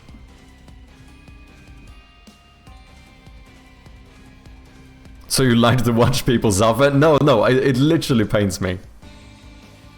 Yeah, it's a hard balance, it really is. One of the reasons why, as I mentioned before, I kinda sometimes I kinda envy people not making puzzle games. Of course, people can get stuck in any game, right? And people can, like, because even if it's a systems game or like a pure mechanical, like, roguelike or something, obviously you can still get stuck at a boss. Or like Dark Souls, you can easily get stuck in the game, right? But it's not the same, like, a puzzle game is different because, like, every step of the way there's a possibility of someone getting stuck. And it's something you constantly have to keep in mind and, like, how do I want to balance this? And sometimes I feel like, I don't know, it's kind of one of the disadvantages, one of quite many of making a puzzle game. The other one, as I mentioned before, is also playtesting. You need so much more playtesters for a puzzle game. Because each playtester can only genuinely try a puzzle once. Because the next time, they are not going to, like, they are gonna have preconceived notions. Even if you made changes, they now have preconceived notions to what the solution is going to be or how the puzzle works or whatever. Which means that it's not going to... It still is valuable, right? You can still learn stuff from it, but it's not gonna give you the insight on what it is like for like a new person, which is more important when it's a like somewhat linear puzzle game. Whereas with like, if you're making a roguelike or a first-person shooter, it's very possible that like you can get way more out of each single playtester, if that makes sense. About 10 minutes, then I said I'd try again and I didn't. Yeah, you didn't get stuck? Yeah. That is not as bad. Like, getting stuck for 10 minutes, I think is kind of fine in the game like this. Obviously, people might look at it different ways, like while they experience it. Some people might be like, find it interesting to have to figure out what to do. Some might get a little bit irritated by it. But like, I think it's worse when it starts being like, if someone gets stuck on a thing for like 30 minutes in a game like this, which is fairly short, that's like, that one is tougher. I think devs will always wonder if they got the level of friction right. Yeah, and that will be said about other games too, right? Because even if you're making like a systems-heavy roguelike or a simulator or whatever it might be, like, you're never gonna make a game that you don't have to balance in any way, right? Like, balancing, whether it's in terms of difficulty or pacing or whatever, there's always gonna be that thing that you constantly keep in mind, right? But I just think that sometimes for puzzle games, it's just it feels like it is a little bit on a different level. Do you know what I mean? Where, like, because it's also the whole thing where, like, just managing difficulty, like, no matter how easy you make a boss in like an RPG game or a Souls-like or something, with the highest probability, people are never going to, like, first try one hit the enemy. Or one hit kill the boss, right? Like, it's always gonna be somewhat of a challenge. Whereas, like, with a puzzle, managing the difficulty there is like, people might get stuck for like 5 hours and quit the game because they have no idea what to do. Or someone might not even find it to seem like a puzzle because they just instantly clock what to do, right? Like, for me, a very good example of this is in the demo we have the safe puzzle, right?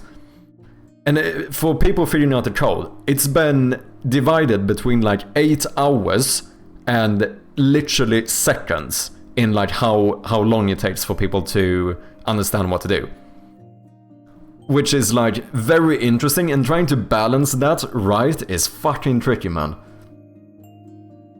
And when I say seconds, I mean that like they don't even do the wrong assumption, because obviously there's a wrong assumption. A lot of people will enter the wrong code first. Some people didn't even do that. They saw the clue and they were like, boom, I immediately understand what I need to do, went and did the correct code, like straight off the bat.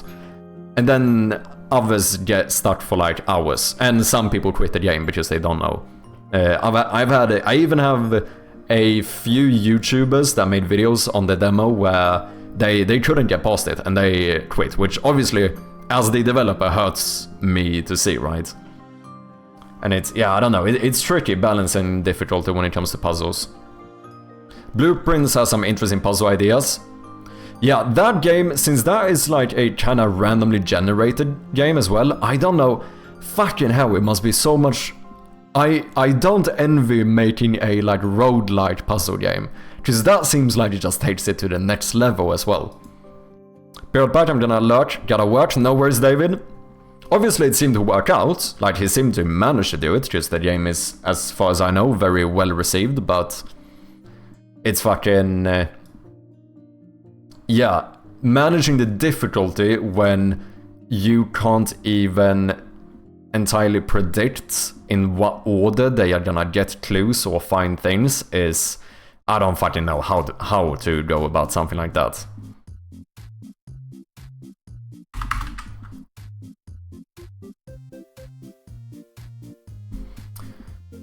Okay. Let's see if we can do a quick little prototype of this. What do we need? We need a... I think I'm just gonna use a... I think I'm gonna do a game object, and then we can get the transform from that one. Or I could flip it. Doesn't really matter. I'm gonna flip it. I'm gonna do a transform, which is called...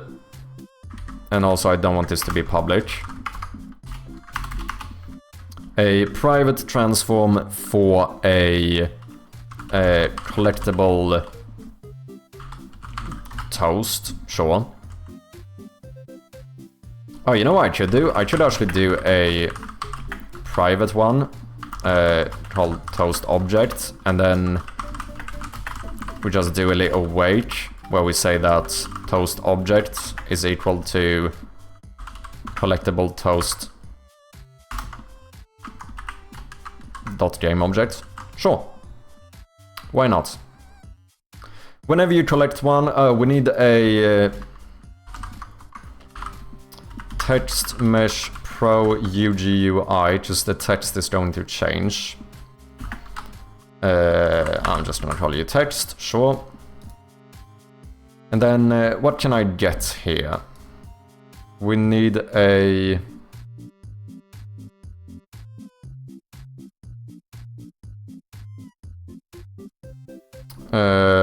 item event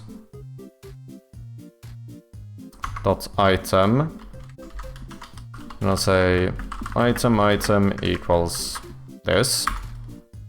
Even though I only have one right now, but why not? Then we make it more flexible in case I would ever decide to add more collectibles. And then we're gonna have a integer for the amount, which is going to be set to this amount. And then we're gonna have an integer for the max amount, which is going to be set to whether... No, I think I can just do... I think this is actually maybe a bit weird. It's in my achievement manager right now. So, achievement manager, I would like to get bead count, because it's different depending on whether you are playing the demo or the full game. And then here what we're gonna do is say that the text dot.text should be equal to, and I cast this into a string, and there is one more thing we need. We need a string item name equals localization helper dot get localized string, and then item dot item key. So now we can say that the text should be maybe something like item name space amount slash max amount. And then we're gonna say toast object set active true. And then we're gonna say collectible toast dot do move. Do I want to come down or come from the side? I might do from the side actually.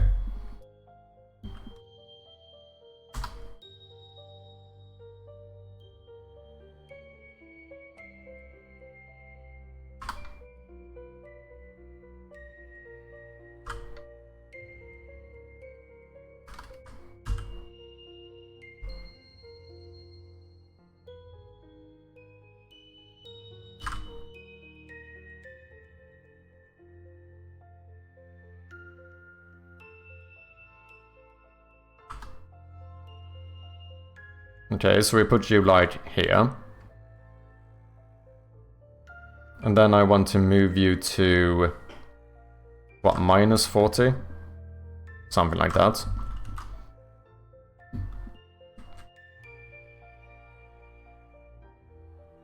I worked on a Candy Crush game.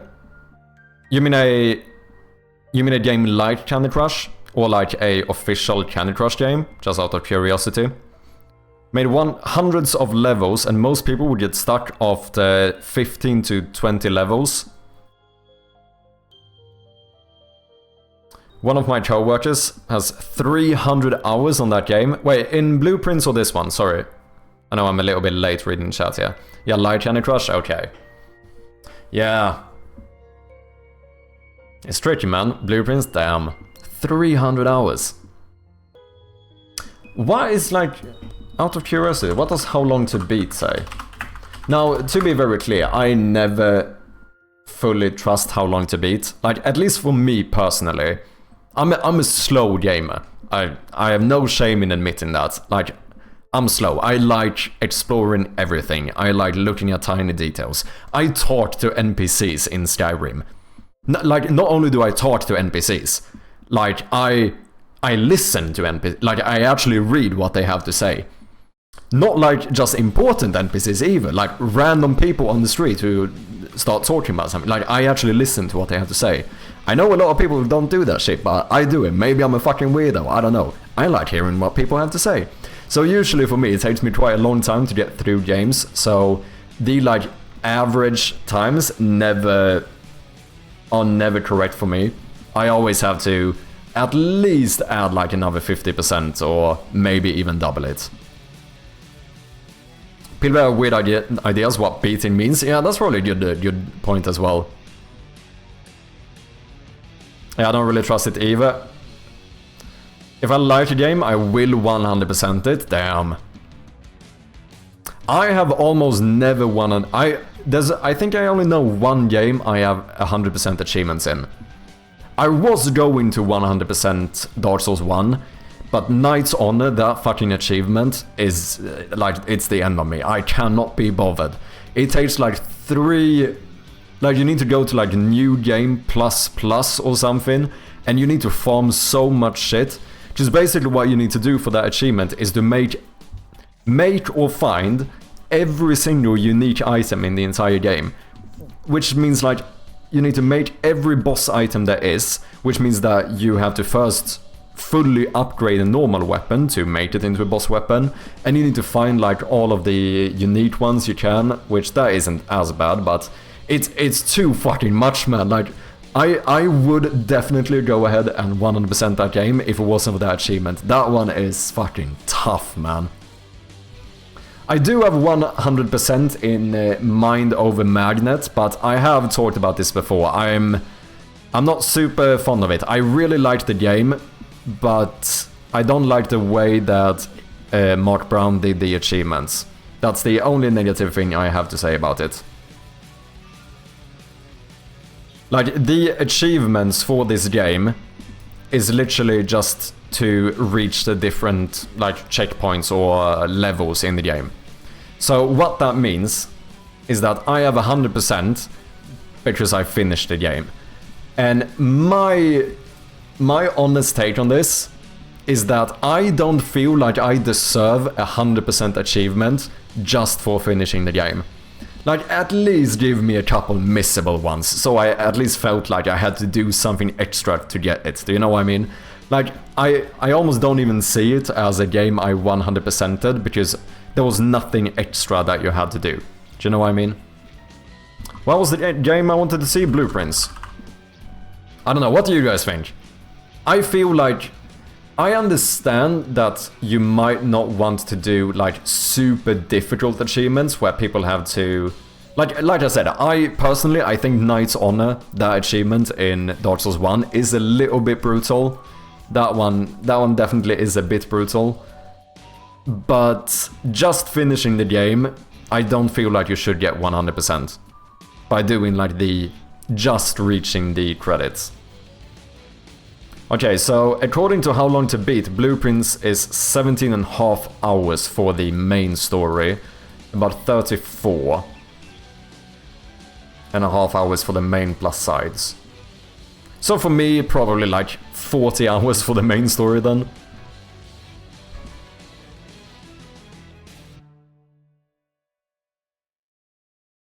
Yeah, because it's something where I think the thing is just that, like, if I want to feel good about getting 100% in a game. Like I said, I've never done it, except for that one, which I don't count. But if I were to do it, I do want to feel like I had to work for it a little bit, right? Definitely doesn't have to be like super difficult. I don't know if I mind it being very difficult, but it doesn't have to be. But at least it shouldn't be guaranteed. Like, reaching the end should not be the requirement to get 100%, in my opinion. At least, like, give me a couple of missable achievements or something. But I know people do have different opinions on this, because some people really don't like achievements where you might have to play the game again or something. But I don't really mind. To get 100%, if you have to play the game multiple times, I kinda think that's fine. Because I rather work a little bit too hard to get 100% than feel like it was handed to me, if that makes sense.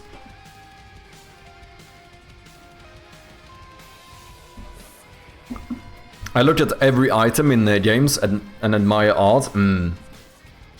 Yeah, I want 100% achievements necessarily, but let's say I will explore everything. Yeah, I tend to do as well. Everything as much as I can find. Like, some people get annoyed watching me play Dark Souls, because I promise you, I will hit every wall in the fucking game, in case there is a secret, or a illusionary wall there. Do you know what I mean? First Zelda game on the NES had the perfect amount of dialogue to not make me lose interest. I really want to play like some of the classic Zelda games at some point. I don't know about the first one. That might be a bit too hardcore for me. Would it? Maybe I would enjoy it.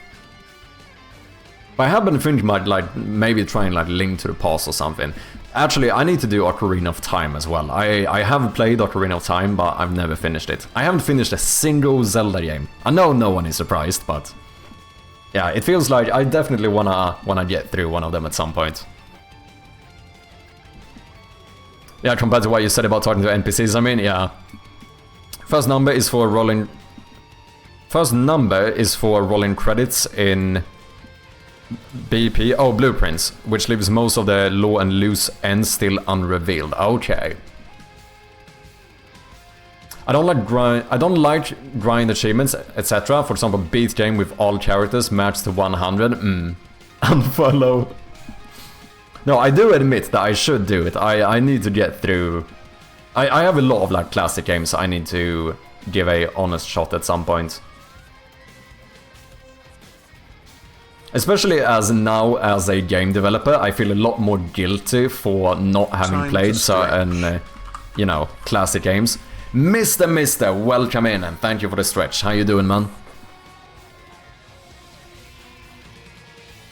Yeah, I do think that, like, the grind achievements, I understand the thought process of not liking it. I think it's fair to not like it. I think my potential hot take here, though, is that I rather have grind achievements than have 100% be completely handed to me. Like, if I have to pick between these two extremes, I would rather have too difficult achievements or too time-consuming achievements than to have way too easy achievements. Because there's something where, I don't know, like I said, with Mind Over Magnet, which, shout out to GMTK, it's a great game, I did really enjoy it. But I don't feel good about having 100%, because I didn't feel like I had to work for it. That's what, like, in my mind, I still say that I've never gotten 100% achievements, because I don't feel like I deserve 100% achievements in this game. You doing good, man? Nice to hear, nice to hear. What's up with you? Currently working on some potential new UI for collectibles. A little toaster pops up. Not entirely sure about this yet, but I wanted to try it at least. Currently working on a point-and-click horror game.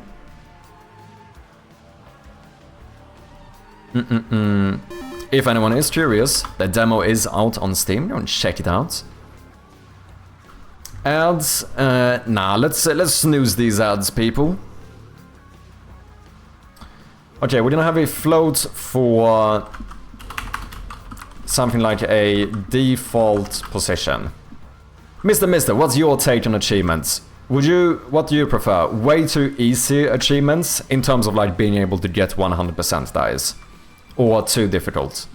What's your take on it? Default is going to be -40, and then we're gonna have, I don't know, show position or something, which I think is 40. Oh, silly me. There we go. Okay, so move X, we want to move to the show position. Okay, let's keep floating this up. Let's not use magic numbers here. Let's do a I don't know, animation duration, which might be like 1 second. And then maybe a show duration or something, which is like 3 seconds. I don't know. So move to the show position with the animation duration. And then I want to move back to the default position with the same duration, but I want to set a delay, which is going to be the show duration. Technically that is not right, because this is gonna trigger at the same time. So the delay is actually going to be animation duration plus show. And then I would like to say on complete, I'm gonna do this fancy little lambda thing, which I barely understand myself. And then I'm going to say on complete, I would like to tell the toast object to be deactivated again. And I am fairly certain that that's all I need to do for right now. Achievements that doesn't make me do New Game++, and achievements that require me to be online and play with people. Other than that, I don't mind achievements being easy to hard. Okay. We live in a world where YouTube exists, so if you get stuck on how to achieve an achievement, you can look it up and see how they do it to get an idea to complete. Yeah, that's a fair point. Which I suppose is a little bit of an argument why it might be fine in leaning towards the slightly too hard side.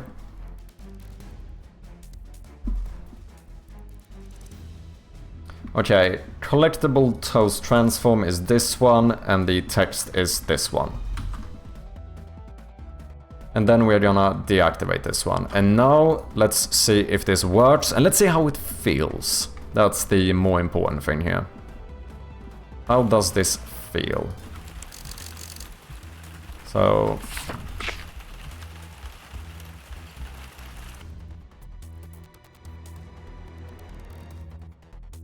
it feels like a bug. That's what it feels like.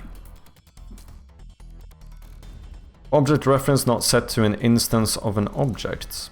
We have a null reference. Collectible toast 35.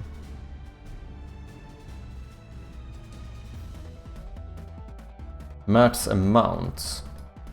Oh, it's the bead count.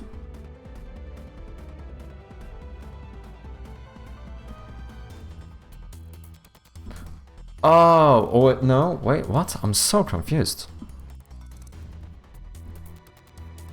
The version manager instance should be set up. The achievement manager instance should be as well, because I did make you... Oh wait, did I override it maybe? Yeah, private void awake, mono singleton. Okay, okay. This needs to be a protected override void awake. And then I need to call base awake. I see. That makes sense. Sometimes the tooltip on the achievement isn't enough to guide you on how to do it. Yeah, no, that's a fair point. It's actually a pretty... like, it varies a lot how descriptive people make their achievements. Like the description of them. Sometimes they will tell you exactly what you need to do. And sometimes it will just be like a little fluff text thing that actually doesn't say fuck all about what you need to do. Okay, let's see. So...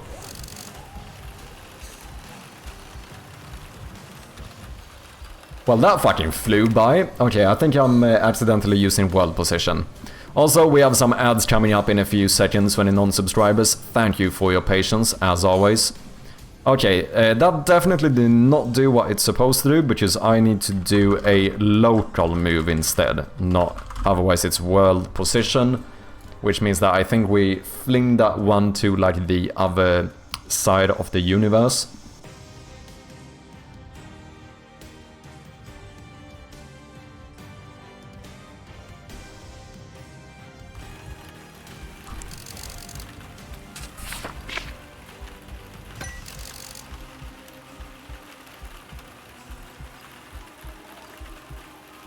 Okay, I'm still fucking something up.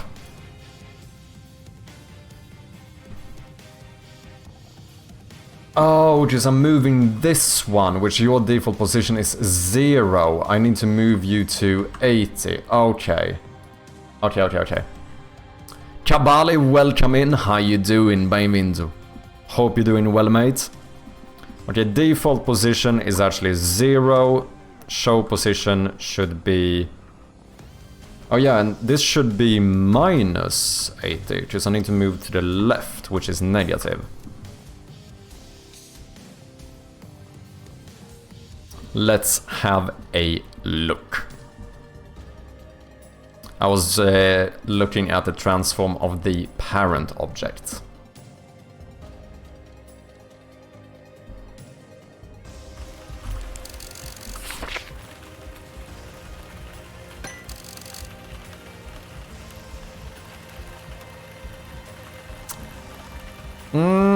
I don't know if I like that.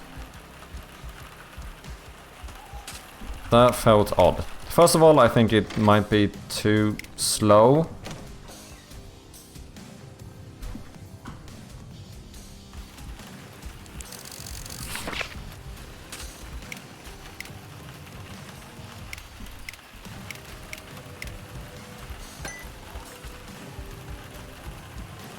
Also goes in further than it needs to, which feels a bit odd. Maybe I should do...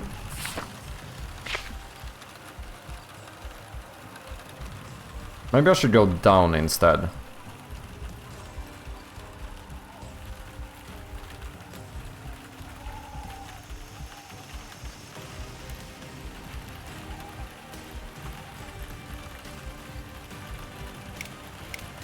I don't like that.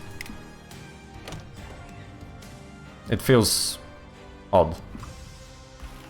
I could also just fade it in.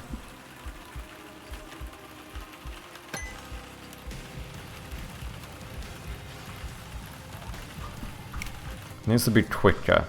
Let me see if just making it quicker works.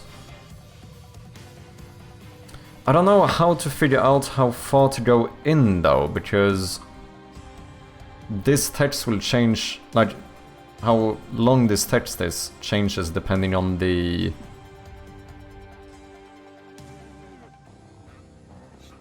language.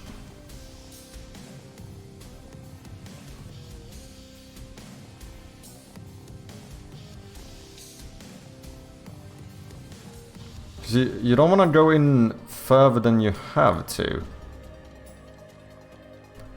Oh, so we align it to the right instead. We align the text to the right. We position X. We move it, give it some padding. Else should be over. Welcome back, people. Maybe even more. Okay, we do that. And then we take the icon. We make this a child object of the text. Oh, but wait. I need you to be anchored to the right. And then let me try to set up a content size fitter. We're gonna do vertical fit preferred... Oh, sorry. Horizontal preferred size. That moves it on the right. I don't want to do that.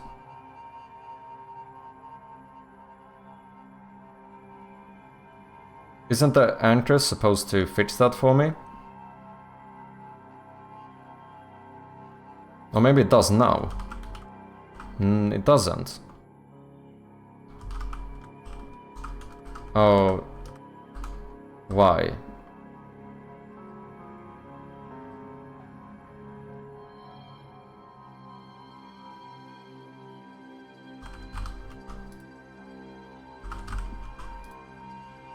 You're not acting the way I want you to.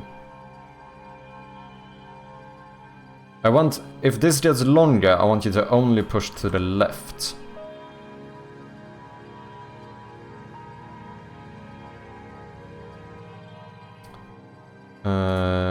Position X.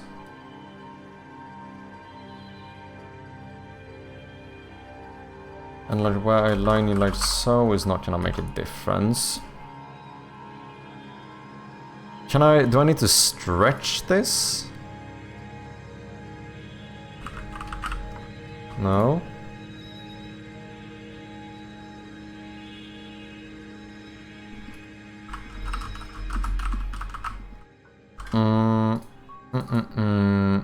Oh wait, do I need to change the anchors here?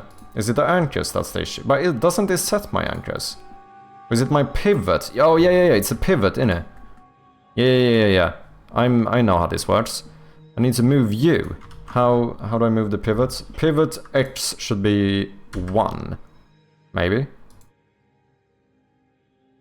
0. Yeah? There we go, that's what I want. Okay. And then let's add a bit of padding here, so we're gonna do like -3.5, maybe.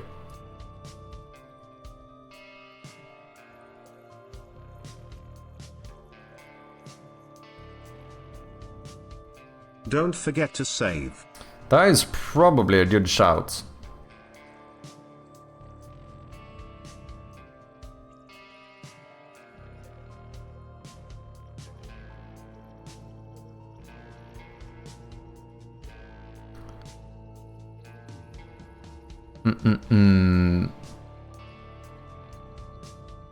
It would be nice to do that thing where this one scales to the child object, so that the background always covers it.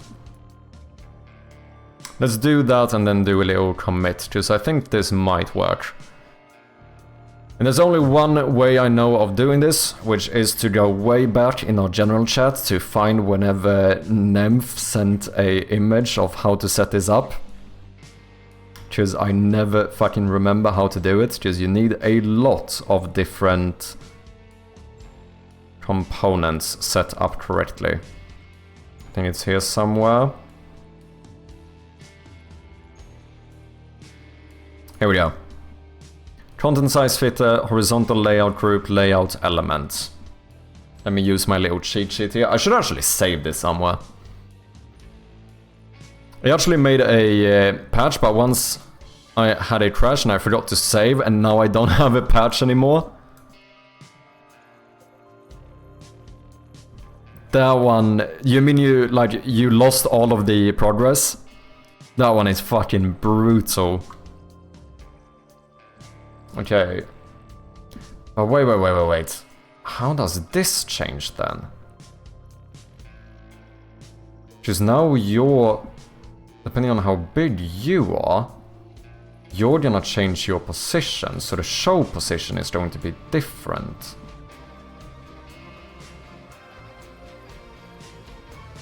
I guess I could anchor this to the right immediately outside and then use the width of this to calculate the show position.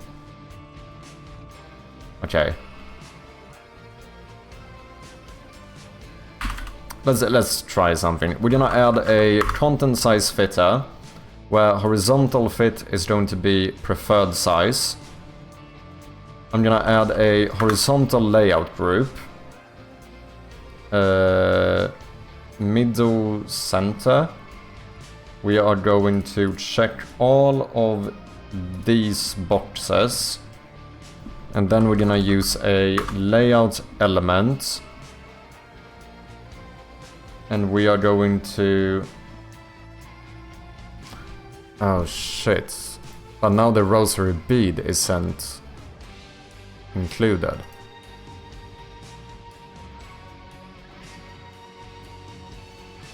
Wait, padding. Padding to the right. No, padding to the left. Easy peasy. Okay, and then add like 3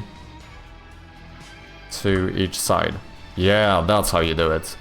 I don't think I need minimum width. However small this is, I think that's fine. As long as we have the padding. Maybe we can have more padding. Let's do 4 pixels on each side. Okay, that should be fine. But now the issue is that depending on the size of the text, the position here is going to change, right? Because now the position is like minus 9.4. If I do this, then the position is still minus 9.4, but now this shows you're misaligned.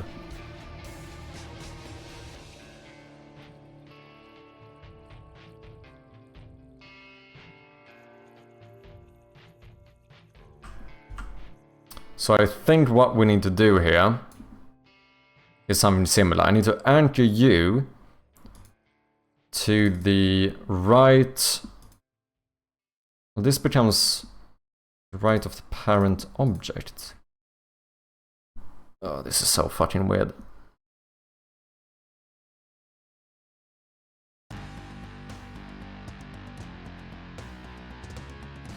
I don't move the parent object. This is the one I move, but you're now gonna have different sizes. How do we fix this? But this ended up being a bit more work than I wanted to. Or than I meant for it to be. Oh, this is one of the reasons actually why going down would be way simpler.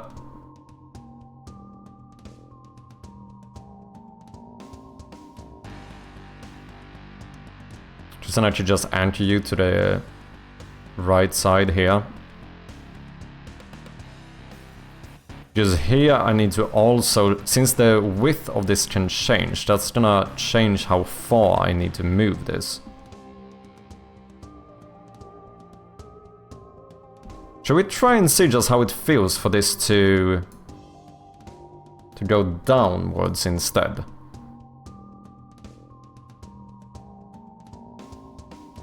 What's your position now? Well, you 0.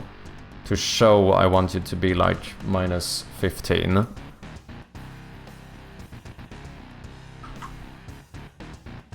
So, minus 15. And then we just change this to do local move Y instead. Let me just see how that feels. Tamer the Hammer, welcome in, man. How you doing? Good to have you, man. Hope you've been well. Okay, let's see what this feels like. Now it's gonna... Technically, all my other stuff fades in. What if should I just make this fade in instead to be consistent? It's like my tutorial tips, they just fade into place.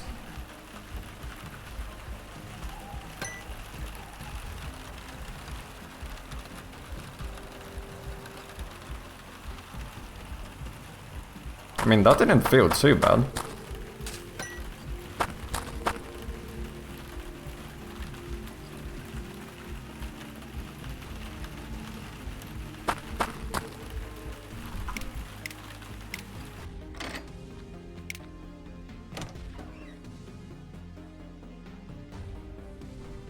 I felt kind of fine.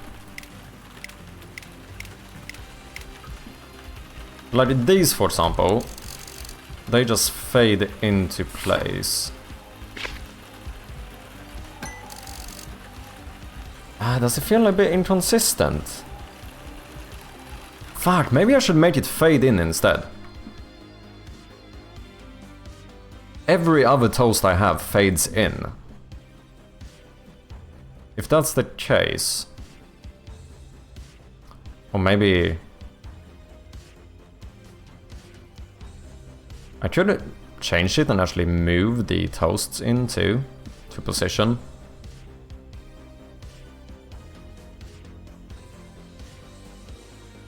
Then I don't need to type them.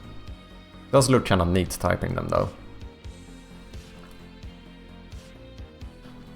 I do need to do my actual job, so just a drive-by hello. Have a good one, everybody. No worries, Tammet. Thank you for dropping by, man.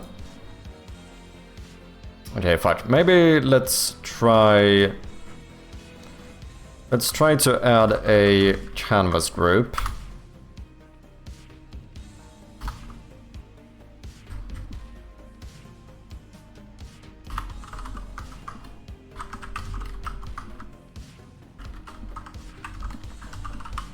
Let me see how it feels to fade this in.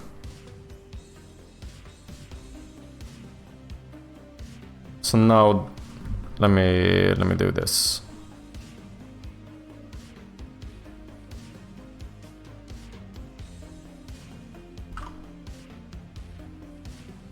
That's not what I wanted to do.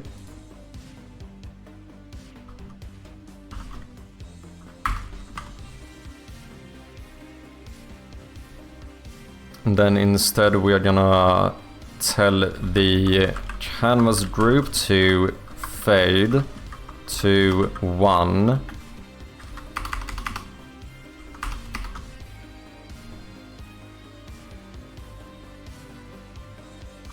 And then tell it to fade out to 0. Now we do need to change the position. Maybe this would be better.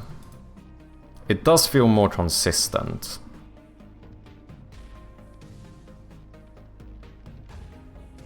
Let's also just make sure that none of this has a raycast target, so it can't block your clicks.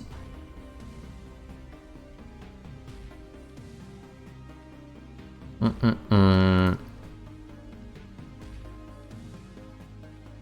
gonna put you like here, and then set canvas group to 0. Did I forget to assign the canvas group? Pretty sure I did, but I can do it now. Boom, easy peasy.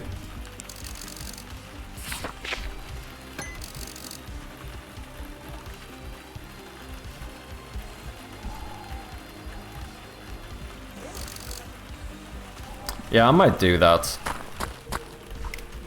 Just fade it in.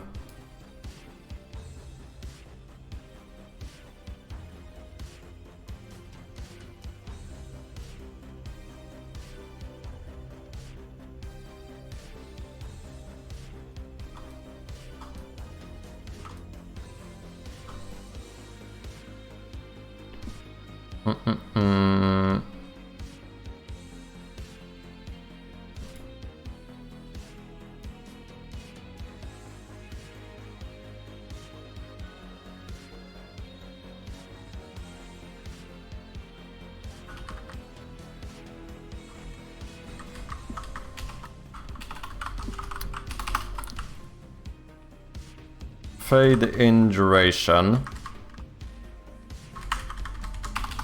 Fade out duration.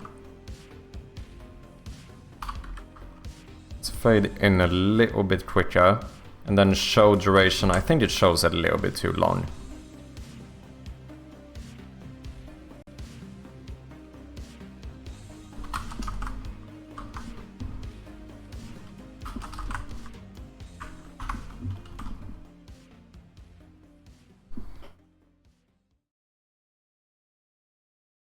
And now I should be able to change language and this should still work.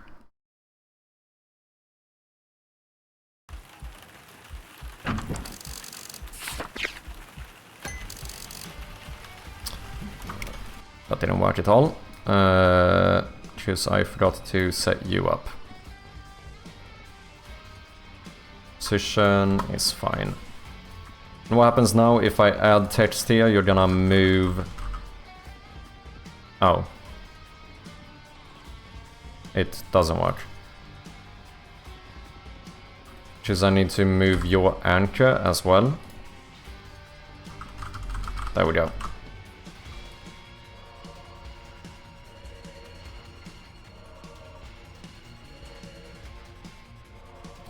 Let's try it. Oh shit, I need to hide it first. Oh well.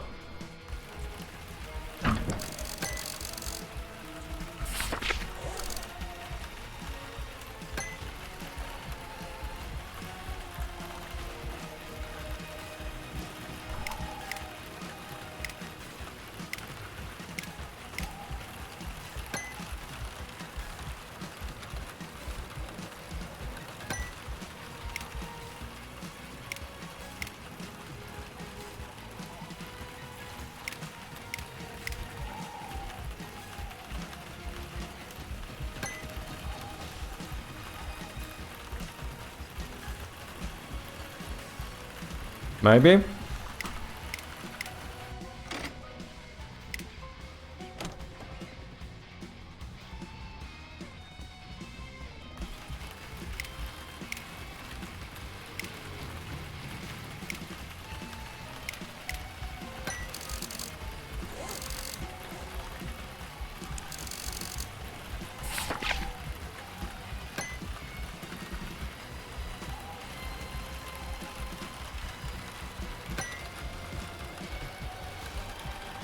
Maybe I don't even need to localize it. What if I just do the icon?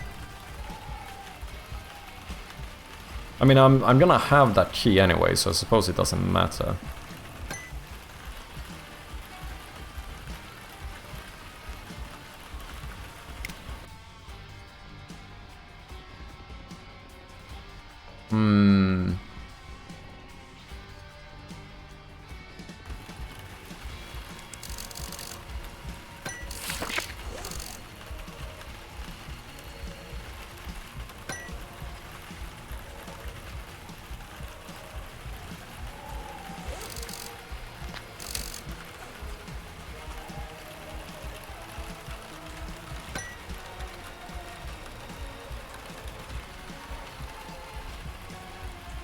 Any thoughts?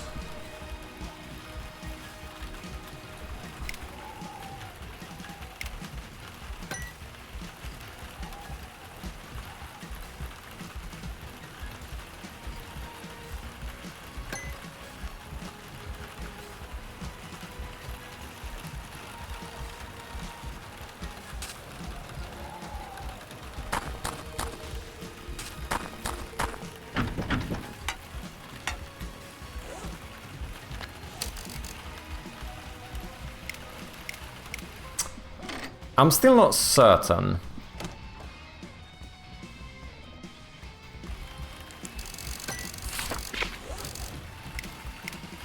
Oh, that's an issue. It's in front of the menus.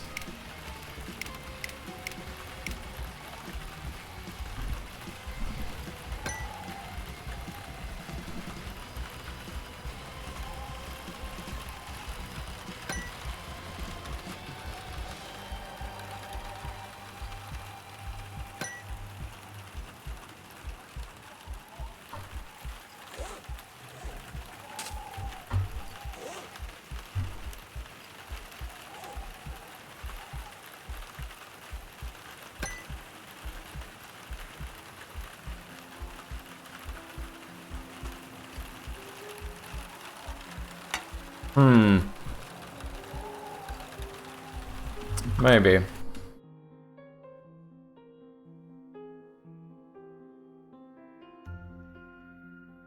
Maybe.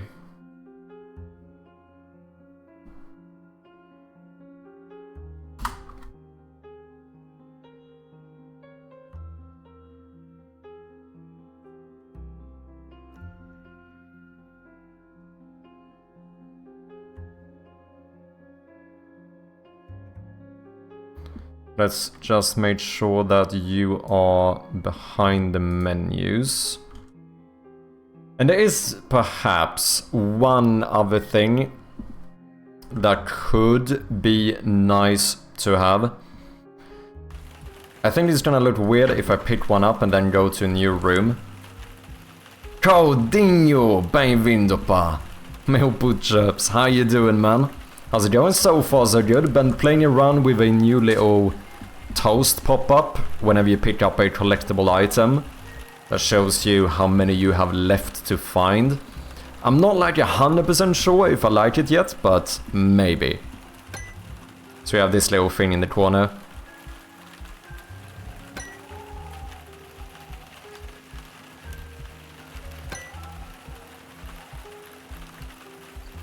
But yeah, I think it might look weird if I pick one up and then move. It feels like it shouldn't be here. So I think we're gonna do something... what would we do? We're gonna subscribe to the new room event on new room. And then we are also going to unsubscribe from this one. I'll make a private void on new room event, and what happens when I do kill again? What was this? Kills all twin that has this target as a reference, meaning twins were started from this target, or that had this target added to it as an ID, and returns the total number of twins killed. I think we can do that. And then we would say that the alpha should be equal to 0, and then we want to deactivate the object. I feel like that's gonna feel better. Like if you go into a new room, the toes should just disappear.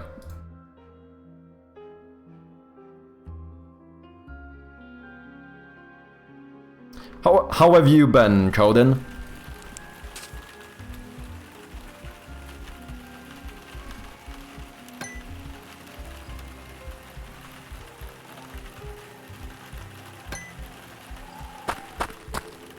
Yeah.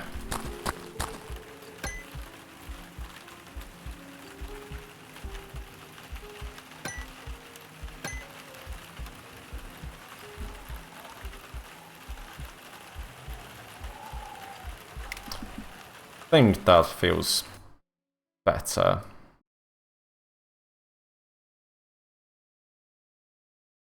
Good, a bit busy, so not a lot of time for indie dev. The game is in there in the corner waiting for me to act on playtesting feedback. How has the playtest been going for you? Everything's going well, otherwise nice to hear, man. I still need to try it, man.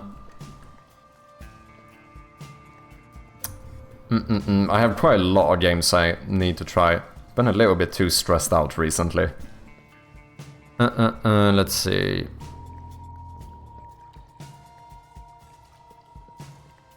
Do I like this? I think something I might do. I feel like it could be nice to add an extra space in between the name and the amount, and maybe around the slash as well. Feel like that could look better. This might depend on the language too. If we change to Russian or Chinese, we do have a different font. Playtesting was very useful. Have some good action points to do, but players enjoyed it, enough for me to continue with it. Nice to hear, man.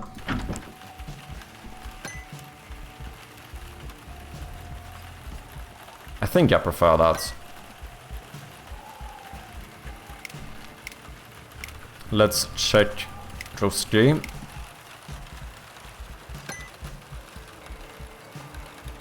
That looks fine. John Wen.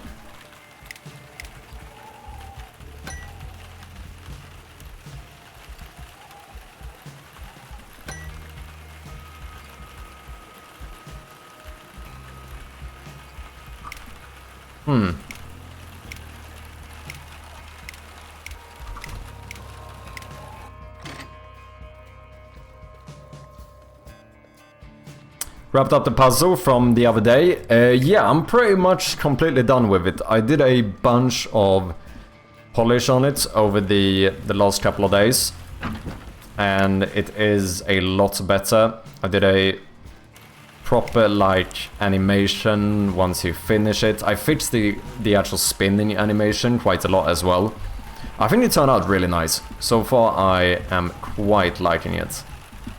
Gonna need to potentially tweak some of the sound effects, but overall I'm really happy with it.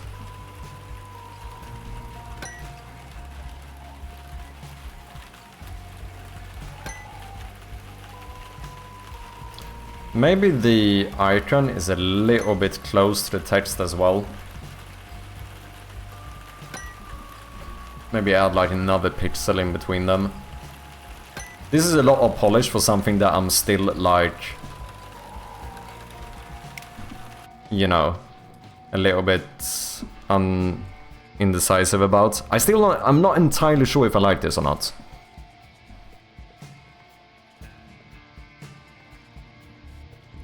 Not entirely sure. I think it's nice. I think it's going to be very nice for people who want to collect all of these.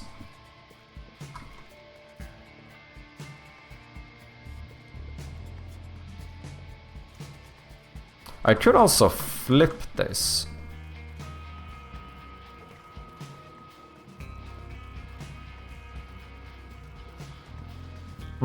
Maybe.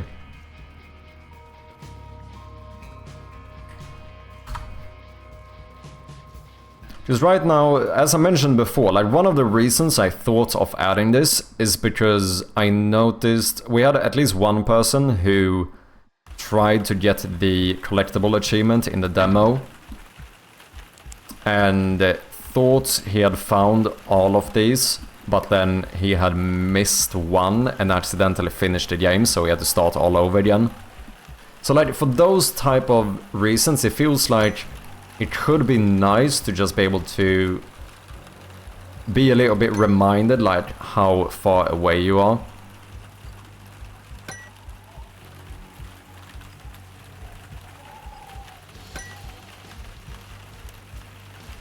Maybe that should have a slight delay to actually coming in as well. Do fade.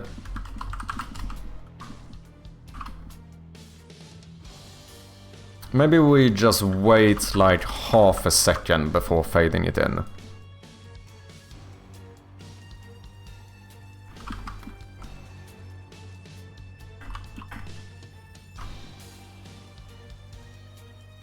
Because now it feels like it grabs your attention a bit too much, like while you're trying to read the item's name popping up too. The demo already had a pretty nice production value, really enjoyed it. Cheers man, very much appreciate it. Yeah, I'm feeling quite good about the like overall level of polish and stuff that we've reached so far. Like I think if I can make like a... Obviously I did some final tweaks on the demo version as well, but I think you played one of the new updates. Like if we can keep that type of like polish or quality throughout the game, I think I would be quite happy with it.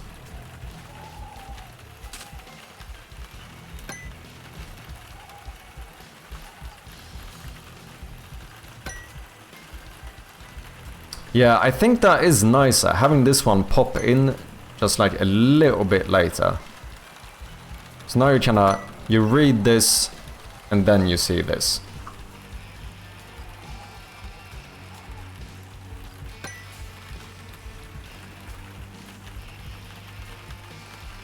Maybe. Yeah, we did an amazing job. Going to give dinner to kids, might try to work a bit after they go to bed, maybe I'll stop by, we'll see. I might have to go relatively soon as well, but always nice to have you stop by, Coden. Oh yeah, you can click on the car now too.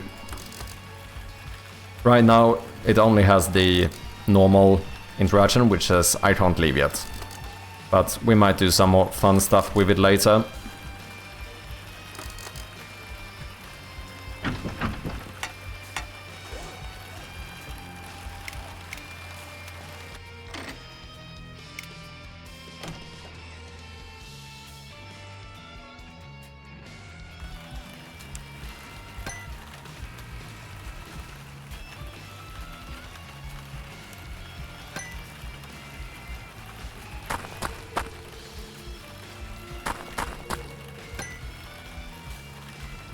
Okay, now the fade-in feels a little bit...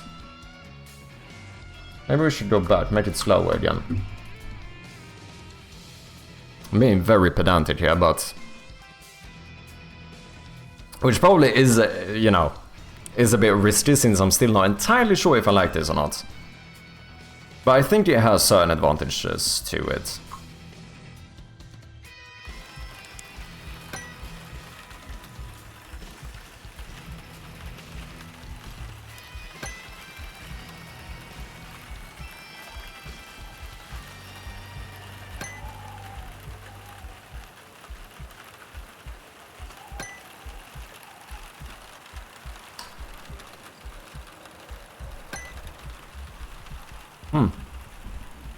One of those didn't show up.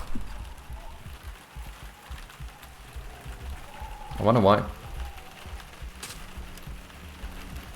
I think I'm gonna keep this for now, and then we'll see.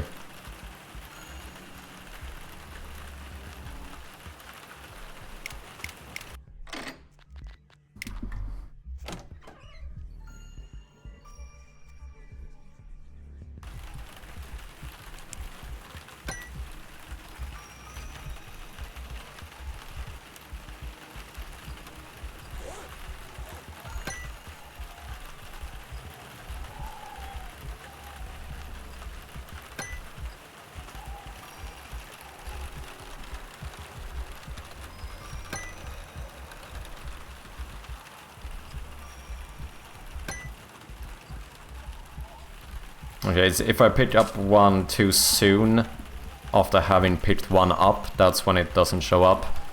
I think that's a non-issue though, because that will never happen. Like, they're never gonna be, you know, spread out right next to each other, so on a normal playthrough, this wouldn't happen.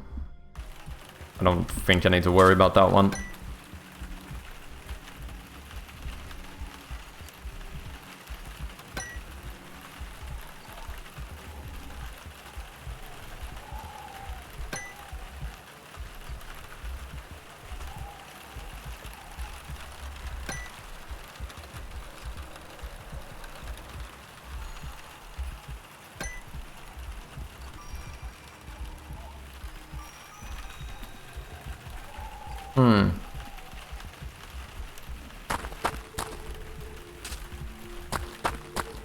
I think that might be fine.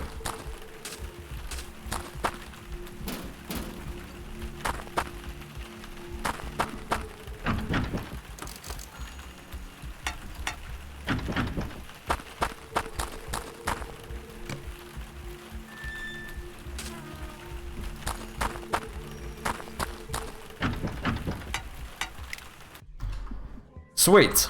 I'm gonna call that fine for now. Let's see, I'm gonna leave it in, and if I start disliking it, then so be it, but sure. Like I said, I think this can be nice. For the people who want to collect them all, I think it's nice getting a bit of a progress stat on it. So, collectible pop-up. Ooh, wait, did I do some stuff off stream or before I started stream? Ooh, I did.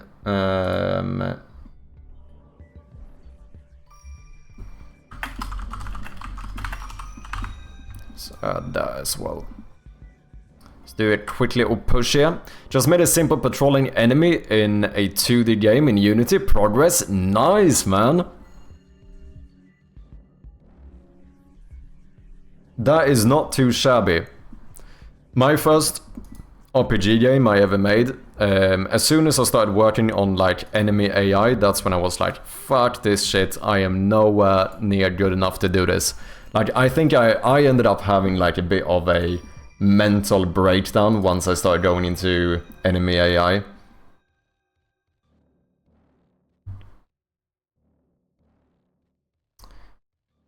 Okay, let me delete all of these rosary beads as well.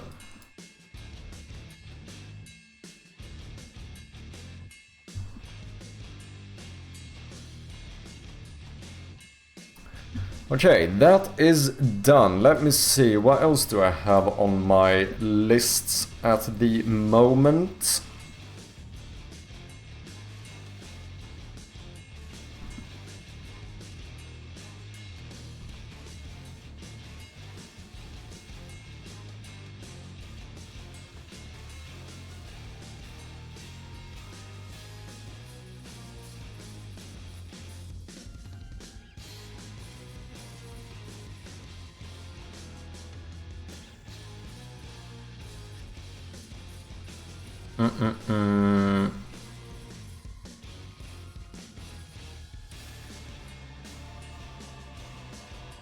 I don't know, I keep adding... You know what? Scope creep for me is very interesting. I have like a ping pong scope creep where I keep adding stuff and then I remove stuff. Do you know what I mean? Like, I don't do the normal scope creep when you just keep adding more features to the game. I feel like I successively add and remove features. Do you know what I mean? Speaking of which, I've actually been thinking about... I don't know whether I'm gonna keep the journal or not. I think I'm gonna have to see later on like how useful these like objectives and so on actually are going to be.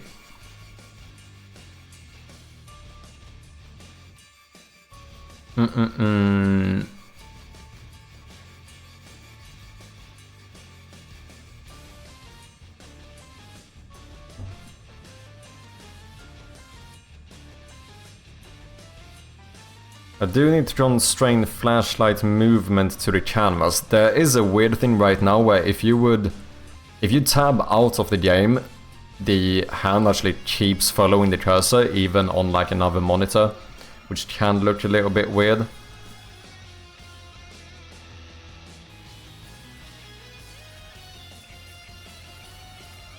Jinx challenges the community to a marble race. Let's do it, ladies and gentlemen. Hey, Jin!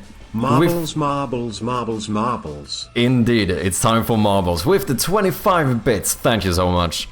Ladies and gentlemen, it is time for a marble race. Jin, as the challenger, do you have a preferred map?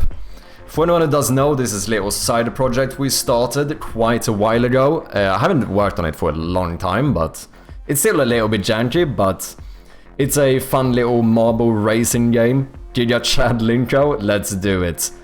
The Giga Plinko, which is basically just 6 Plinko sections, one after the other. If anyone wants to join the marble race, then type !join in the chat.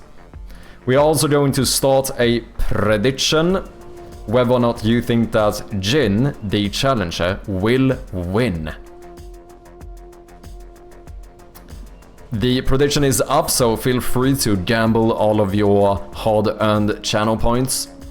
I made a similar and more advanced thing before, but not in Unity, but the idea is the same, so it wasn't that hard. Still a smaller win, yeah, for sure, man.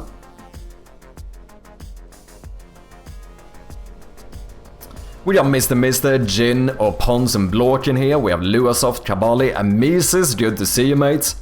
Unity Coder, Moriesta. Techbots coming in with some marbles too. Leposdian. People. Mises. Do I have to say anything more? Click the follow button. Check out his game. It's illegal not to.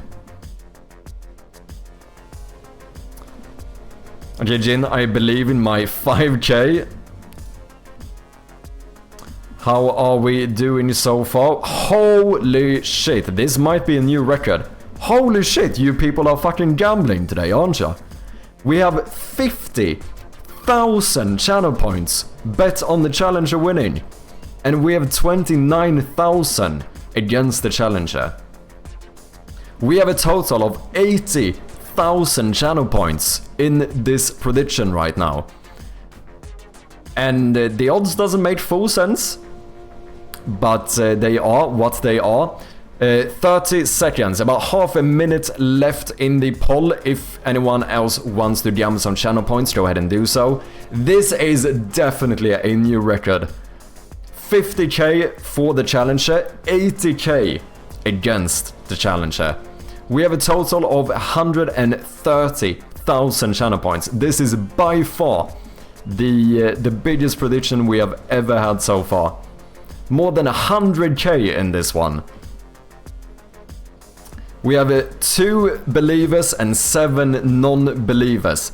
80, oh shit, we have more. It's 50-50. 80k on the believers, 80k against the believer. Holy shit. The believers are more confident though. It's the same amount, but we only have 2 believers. And we have 80k from the non-believers as well, but split amongst 7. So, you know what? We'll see how this goes. Last chance to join. Type !join in the chat. I am fucking sweating over this one. Let's see what happens. 160,000 points will go to either the challengers, or the believers, or the doubters.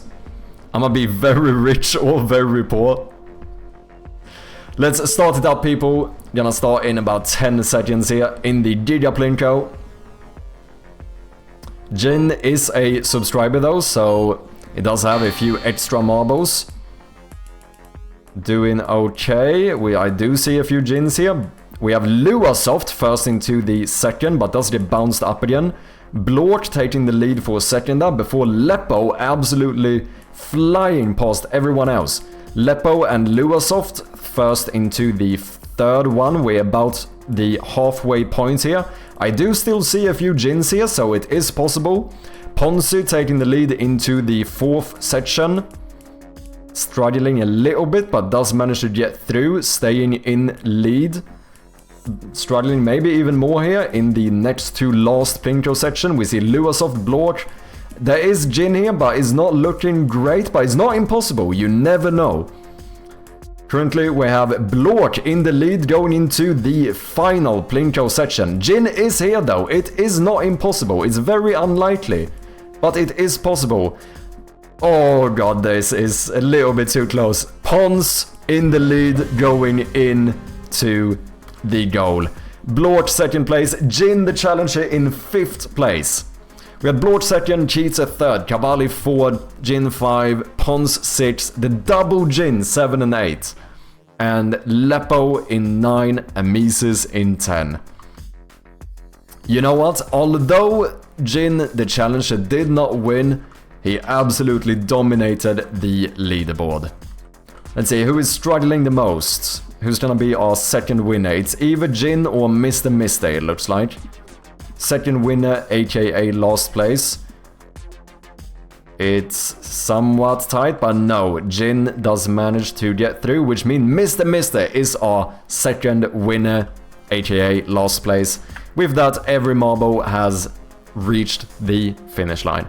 Unfortunately, that does mean that the believers did not win. The challenger did not win, so the 80,000 points from the challengers will be split amongst the non-believers. With that, we are going to complete the prediction and get back. Thank you very much for playing. Absolutely insane. By far the highest amount of points ever bet. Congratulations to the non-believers. And I'm deeply sorry for the believers. Game is rigged. Last play sounds like me right now. IRL.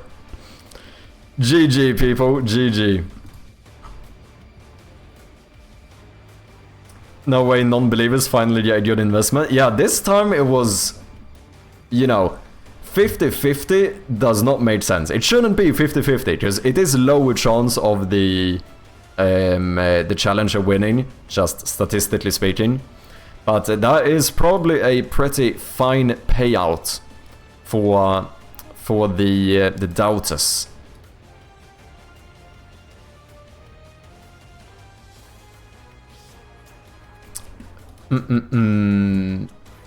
Oh yeah, another thing I've been thinking about, I don't know exactly how to do this. I think it was Mothership who mentioned this. It would actually be pretty nice to add a way of pausing the game mouse only. Because right now, in-game, while you're playing, you can use both just point and click or key bindings. To do, like, you can play through the entire game either using key bindings or not using them. It's always fine. However, pausing is the one thing that you can only do with the keyboard. And this might sound like a small issue, but there are certain moments when it would be really nice to be able to pause the game with the mouse. For example, I actually end up playing a bit of point and click games and stuff on my TV. Since I have a wireless mouse, I will literally sit in the sofa playing. And at that point, you know, I don't have access to the keyboard, so not being able to like quit out of the game or being able to pause it with only mouse can be a little bit annoying. I know this is a very like niche situation, but I still think that it could be a nice little thing to have for the people who do want to play mouse only. However, it does pose a bit of a tricky issue where I don't know exactly how to make that work. Because I don't want to have just a button on the screen. So I think we would have to do something that either drops down or fades in when you hover it. Now we come to the lower corners, since we do have the inventory and the map here. Top right corner, I do the tutorial tips. Now slightly annoying, I just added the collectible thing to show up here, but that happens semi-rarely, so maybe we could do something where if you move the cursor up to the right hand corner, then we fade in the button. Maybe.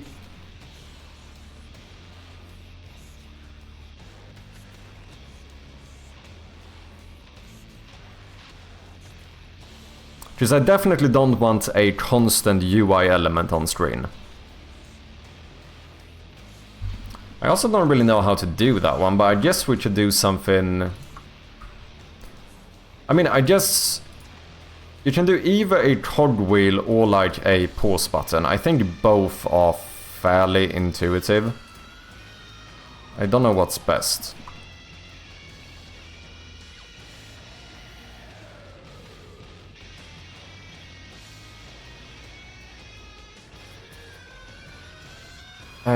Maybe cogwheel? Let's see, I should be able to find a cogwheel somewhere. I have made them before. Where is this?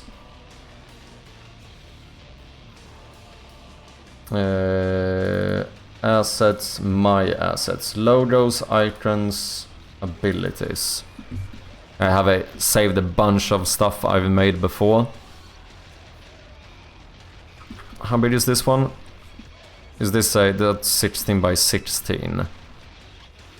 I also have a smaller one. Let me see on the actual game size canvas how these look.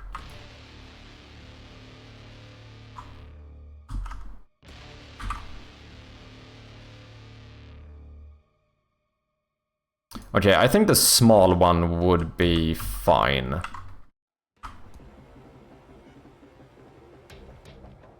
That is pretty big.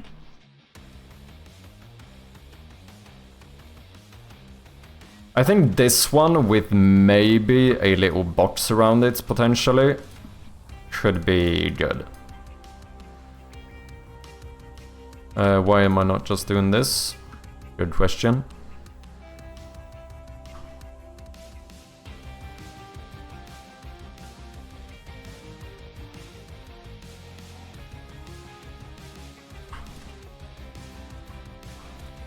Like maybe something like that, and then we just add a...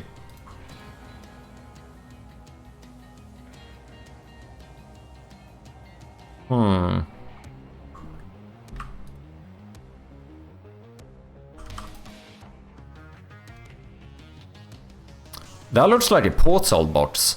Holy shit, does that not look like the boxes in Portal? Tell me I'm not crazy. That looks like the companion boxes or whatever, doesn't it? That's kinda mad.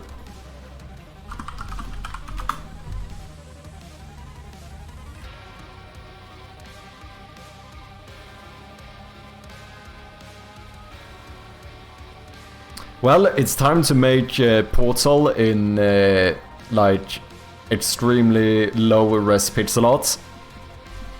Yeah, you got the corner and edge accents right. Yeah, it really like accidentally just ended up looking very much like those boxes. I do think it's because of the gray I added.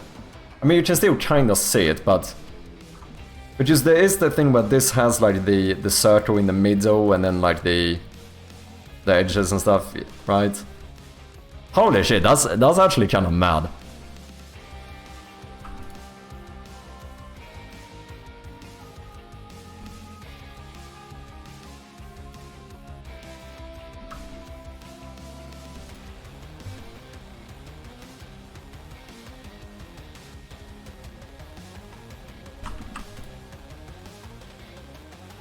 Fucking hell, it like, for being this tiny, it reads like incredibly well as a companion cube.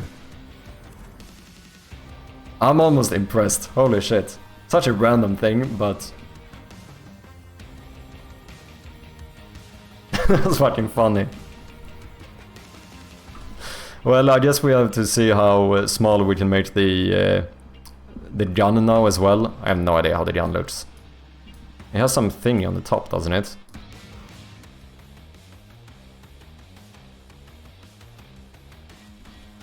And then what, you have like a blue portal and an orange one, right? Yeah, there only is one option. We have to make low res portal.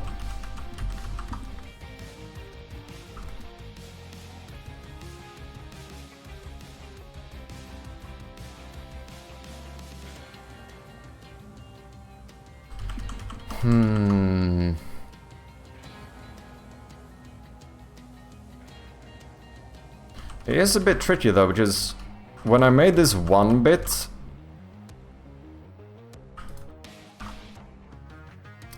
I feel like it doesn't read as well. Like it looks more like a box.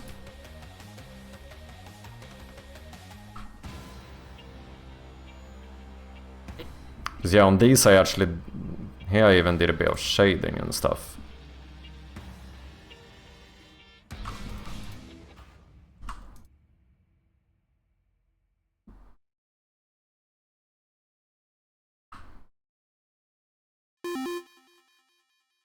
Maybe I'd have to do the big one. It's a sign to start making a new game, exactly. Fuck it, maybe we'll do the big one, but without the box.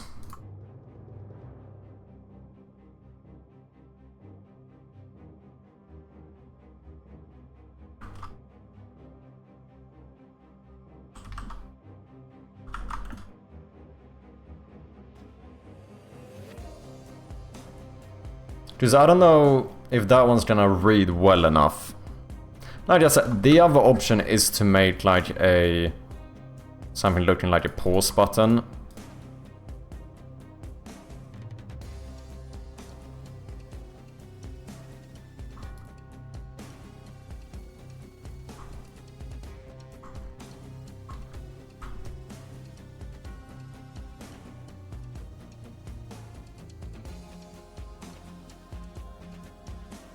Yeah, I don't think we can do this one.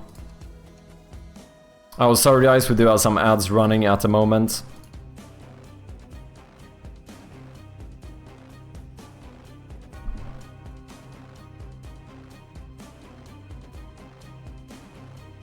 What do you guys think?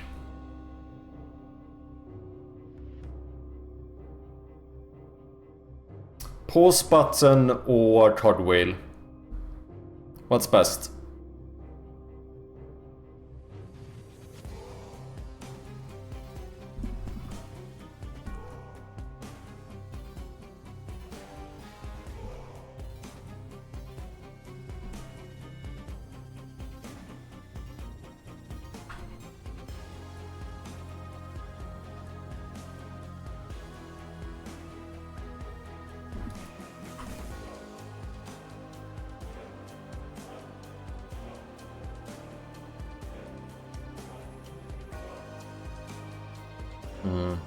Pause is clear as day, the second one is too abstract. Do you think so? I think the small one becomes a bit too hard to read. I feel like this one reads fairly well. Whoops.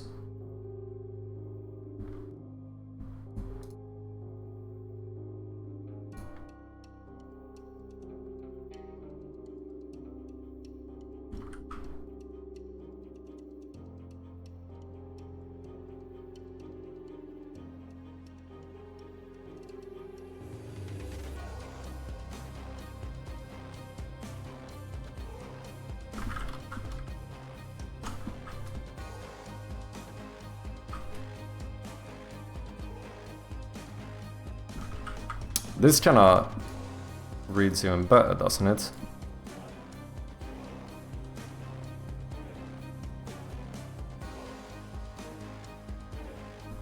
Not that I usually do double lines like that, but I'm actually really indecisive here. Kinda like both. You know what? I'm just gonna try one. I'm gonna save both, but...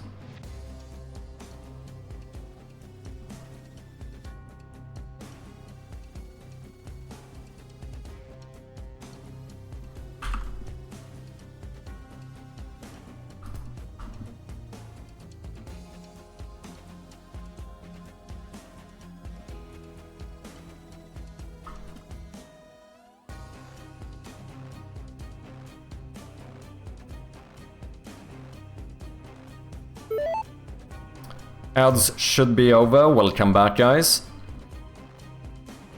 If anyone else wants to chime in, feel free to do so. Which button you prefer? Cartwheel or pause button? The thing is that I think you could argue that I think both read well, but I think there's an argument that the pause button reads better. However, I feel like it's more uncommon. Like the cogwheel tends to be the most common one you see. Now, of course, that can specifically just mean settings, but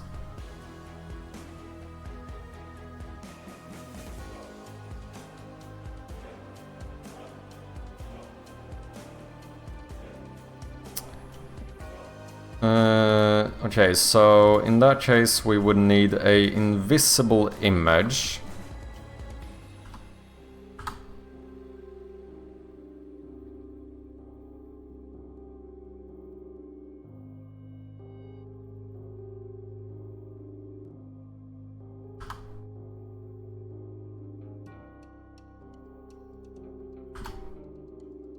Boom. And well, do I need that? I need to keep in mind the fact that I can now never have something interactable up in this corner, because this is gonna block it. But I don't think I ever have nor will have, so I think that's fine. Ah, fuck it, maybe we'll just make this... Maybe I'll make this handle itself rather than I was gonna use the interactable thing. But no, you wanna be able to pause anywhere, or at any time, so... Let's do this. IGUI.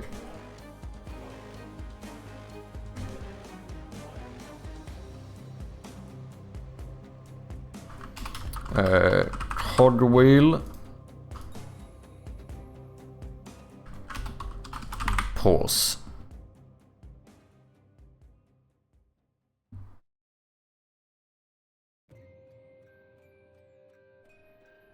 Let's see, raycast target, yup. Let's fade you back in again.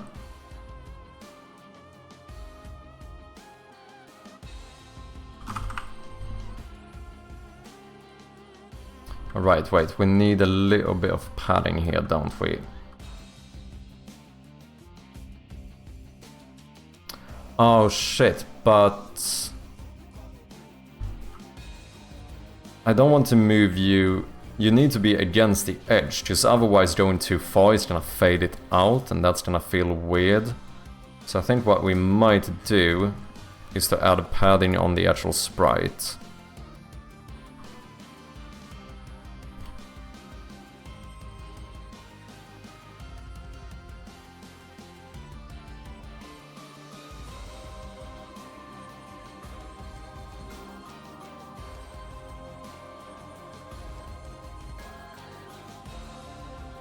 (18 by 18, 18 by 18, sure thing.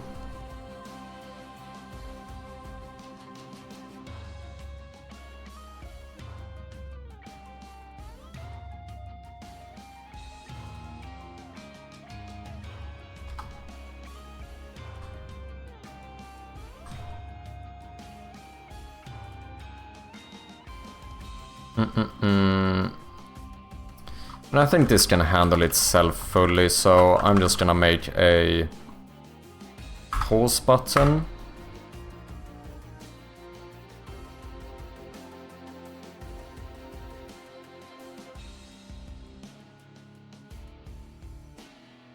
Let's see, how do I... Can I pause the game from here?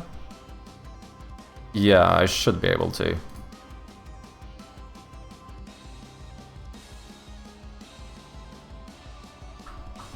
Let's make a...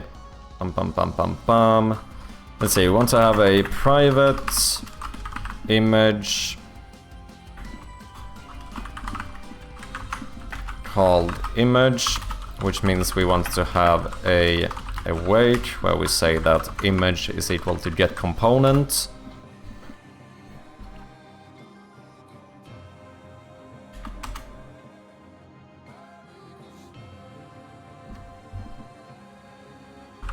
And then I guess we would just do on pointed down. That's what I do here, innit?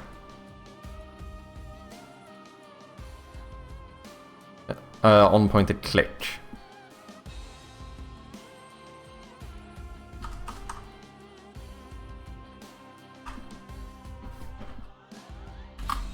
Which means that we need a I point click handler. And then we also need to have a I pointer enter handler, as well as a I pointer exit.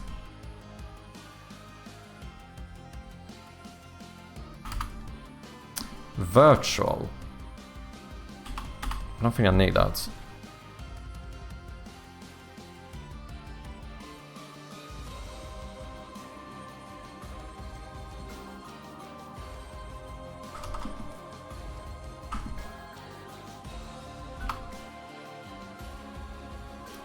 Now you have to realize that I'm not a puzzle player. I played your game because it's yours.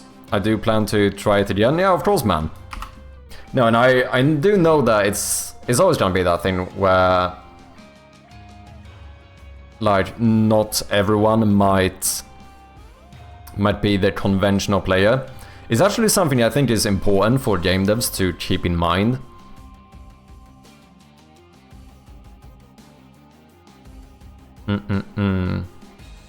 Because, like, it depends a little bit. Like, I think getting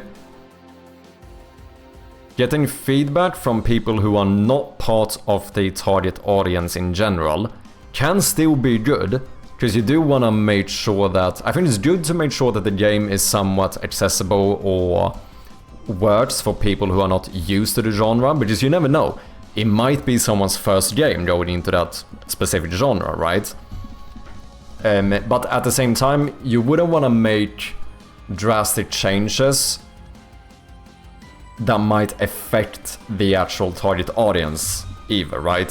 So it's kind of a... You know, there's a balance you need to strike, right?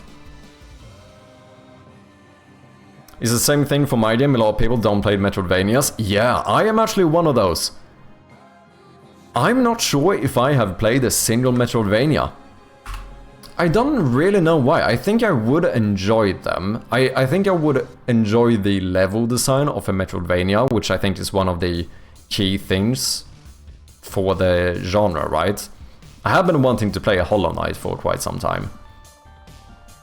But yeah, I don't know if I've actually ever played any proper like Metroidvania. I only have 2 friends who play Metroidvanias. Most of my people play 3D games. What I do like about your game is the look is fucking strange as shit. If I actually finish my game, I'll give you a Metroidvania to play. For sure, man. I'll definitely check it out. How long have you been working on it, David?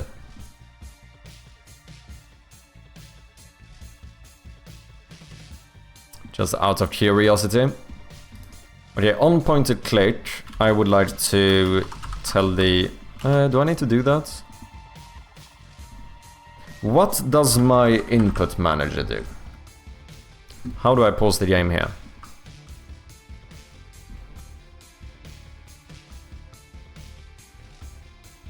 Is pausable.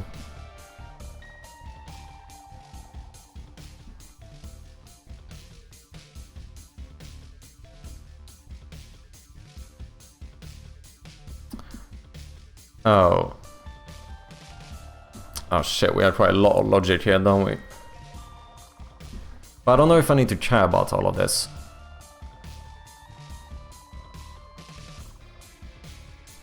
Don't think a lot of this is... Because this is when you press escape, which has a lot more uses. Oh, we call UI manager escape pressed. Oh, but that will like close the inventory. Yeah. So that we don't want to do. Yeah, I think we always just want to pause the game. And maybe play a select sound effect. I don't think we need to worry about any states or anything. So on point to click, I think you just want to pause the game. As simple as that. Private... float, fade in duration, maybe half a second, and then maybe fade out for 1 second, maybe. So on point to enter, I would like to tell the image to fade to 1 with the fade in duration. On point to exit, we are of course going to fade to 0 with the fade out duration. And I think that might be all I need.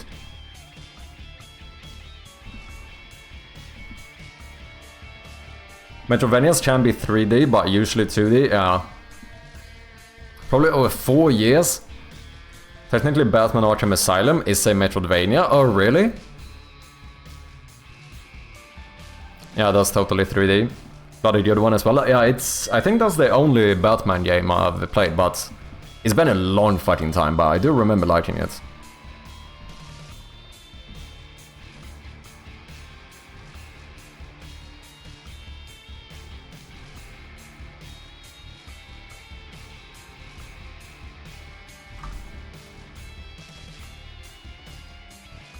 Yeah, that shit is fire. Well, like obviously the you have like what? Metroid, you have Castlevania, Hollow Knight. Those are like obviously Metroid and Castlevania, because that's what gives the name to the genre. And then Hollow Knight is the other like big one. And what other like what other typical popular Metroidvanias do we have?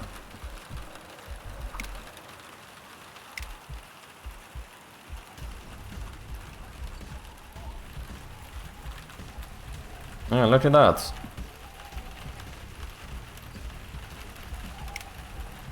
Okay, it doesn't work. Why do you not work?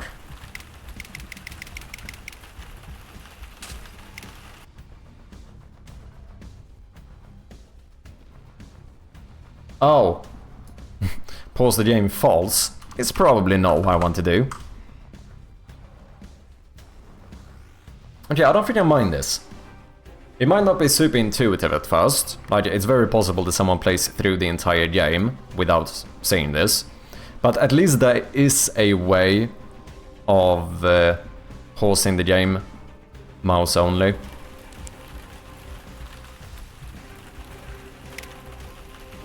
Oh, it's in front of the... That's no good. Let's rename this into pause button. Let's apply that to the prefab. And then, of course, make sure that you are behind the menus. You know what, this should... No, you should be able to pause while inspecting something. So it can be in front of documents and inspections. Yeah, that's fine. Probably keep it in front of the collectible toast as well.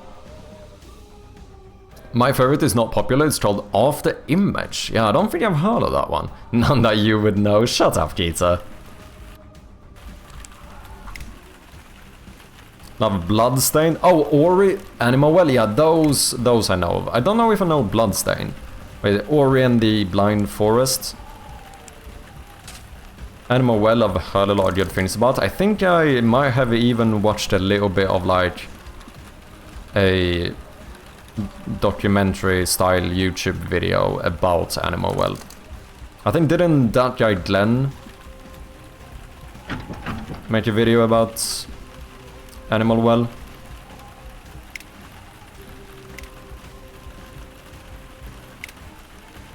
Okay, it feels a little bit weird that that one is fading out once I click continue. But I think we can fix this, because I think this uses the fucking, what you call it? Not sync time. Is it sync time? No, what do you call it? It's not real time, it's using scale time. There we go. Time scale for the twin. I know there's something. Is it? Or is that... Wait. Is that in here? No. I can't do it as a parameter. What? Do I do time scale? Twins a twin's time scale? No. Time scale for the twin. But how should I set that here? Shit, I don't remember how to do this.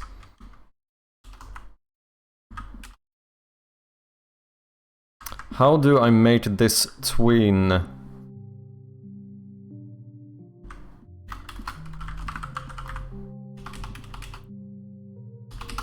Not care about. Otherwise, what I could do is on pointer click. I could pause the game and then automatically set the alpha value to 0. Back to login, gotta make a move. No worries, David.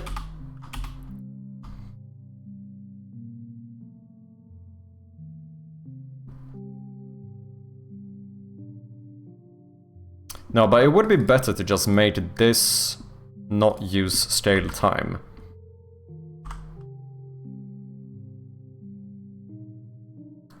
Float tween. Didn't I do this with my menu buttons? I use do tween for those, and those can't be scale time. How did I do that? Punch scale. Oh, set update true. Is that it? Sets the update type to update normal and lets you choose if it should be independent from Unity's time.timescale. Okay, this is what I need. Set update true. Pause button. So the on pointer exit. I guess we do this with both. So now it should automatically fade out behind the menu. The fact that we set timescale to 0 should not make a difference.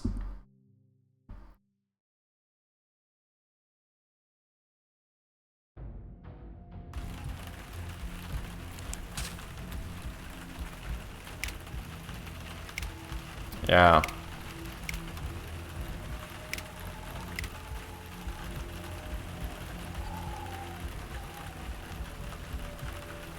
Oh?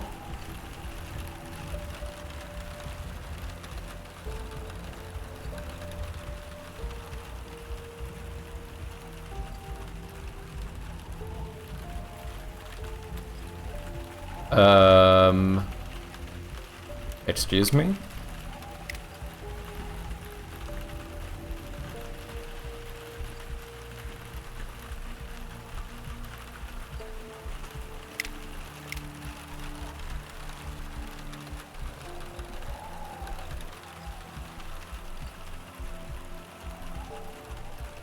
It's not the particles, is it? No.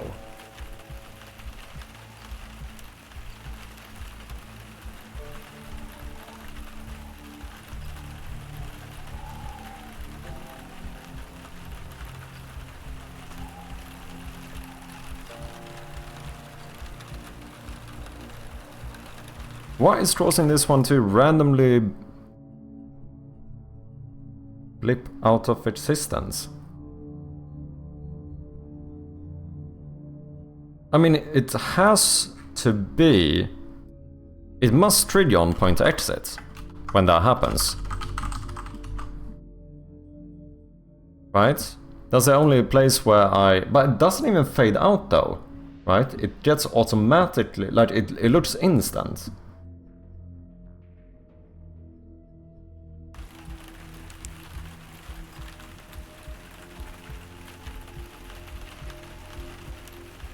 But it's weird, just it seems to only happen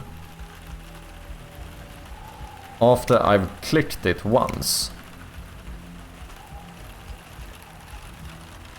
No? And there it happens. I can still click it.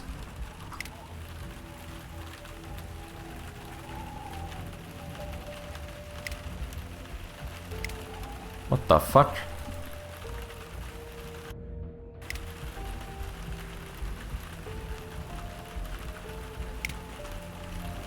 Okay, so that triggered on point exit.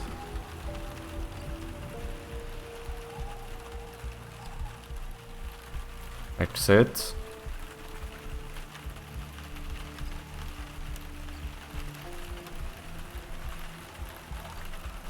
There's no way. How am I supposed to keep track of that? 5, 6.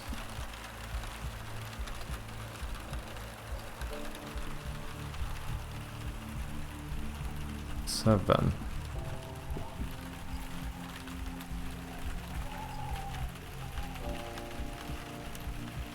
Am I twinning them at the same time or some shit?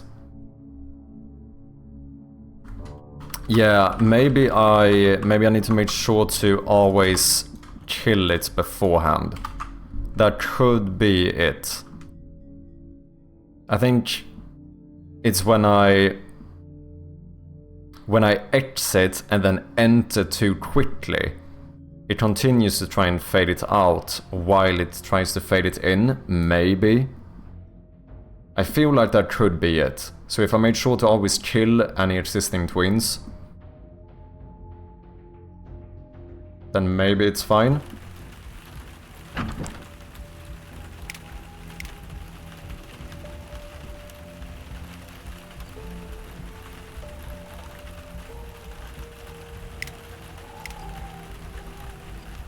Yeah, I think so.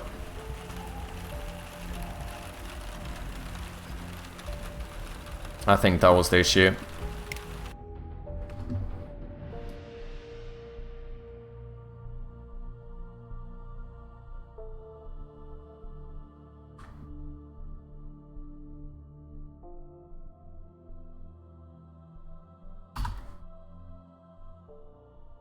Interesting. Did I do the commit before? I did, right? Yeah.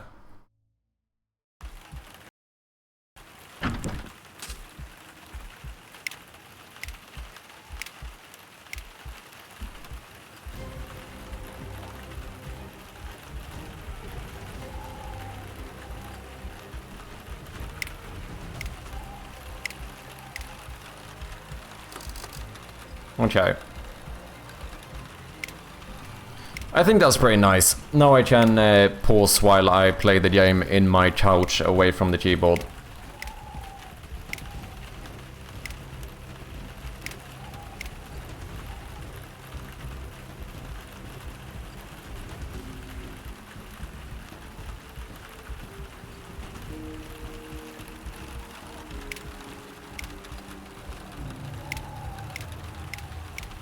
Now I can actually say that the entirety of the game is playable only using the mouse. You can even pause it.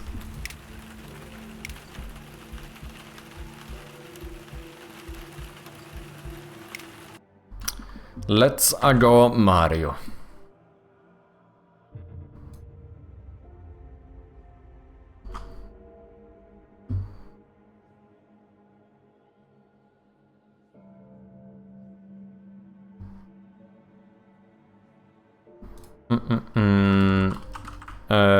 Pause button.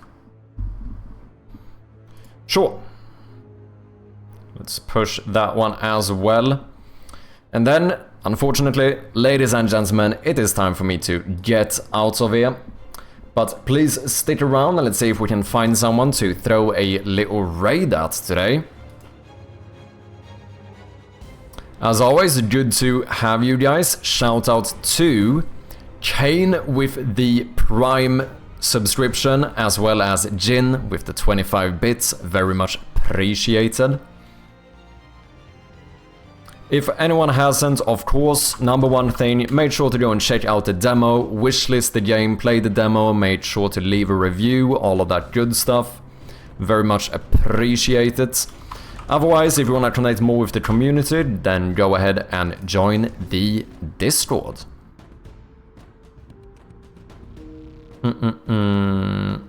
Let's go over to... We do have Cold Rad on. It's been a minute since we raided Cold Rad. Yeah, let's go and say hello to the one and only Cold Rad Games, working on a really cool roguelike Souls-like. A good friend of the stream, so let's go and show him some love. Seastron, welcome in and goodbye. Sorry for the bad timing here, man. Gonna download demo now? Let's go, Fish. I hope you like it. If you do, make sure to leave a review as well. It would mean a lot to me. 29 reviews away from 100, eh? Not too shabby, not too shabby. Thank you for the stream and have a good rest of your day or night. Thank you very much, Mr. Mister, and thank you for hanging out. Pons, good to have you as well. Truly, I really do appreciate having you guys here, so it means a lot to have you guys tune in stream after stream. It really does. And all of the good ideas and stuff I get from you guys too, it truly is quite valuable. Let's head out to the one and only Cold Rad Games. Make sure to throw that chirpy raid in the chat. Let's go and represent the community. I will be back, this is very unusual for me to say, but I will be back tomorrow. Because, you know, this was a bonus stream on a Thursday, so I'm actually going to stream tomorrow as well. Because that's the normal days I'm supposed to stream on, eh? So, until then, I hope all of you have a great one. And, yeah, I'll catch you tomorrow. Cheers.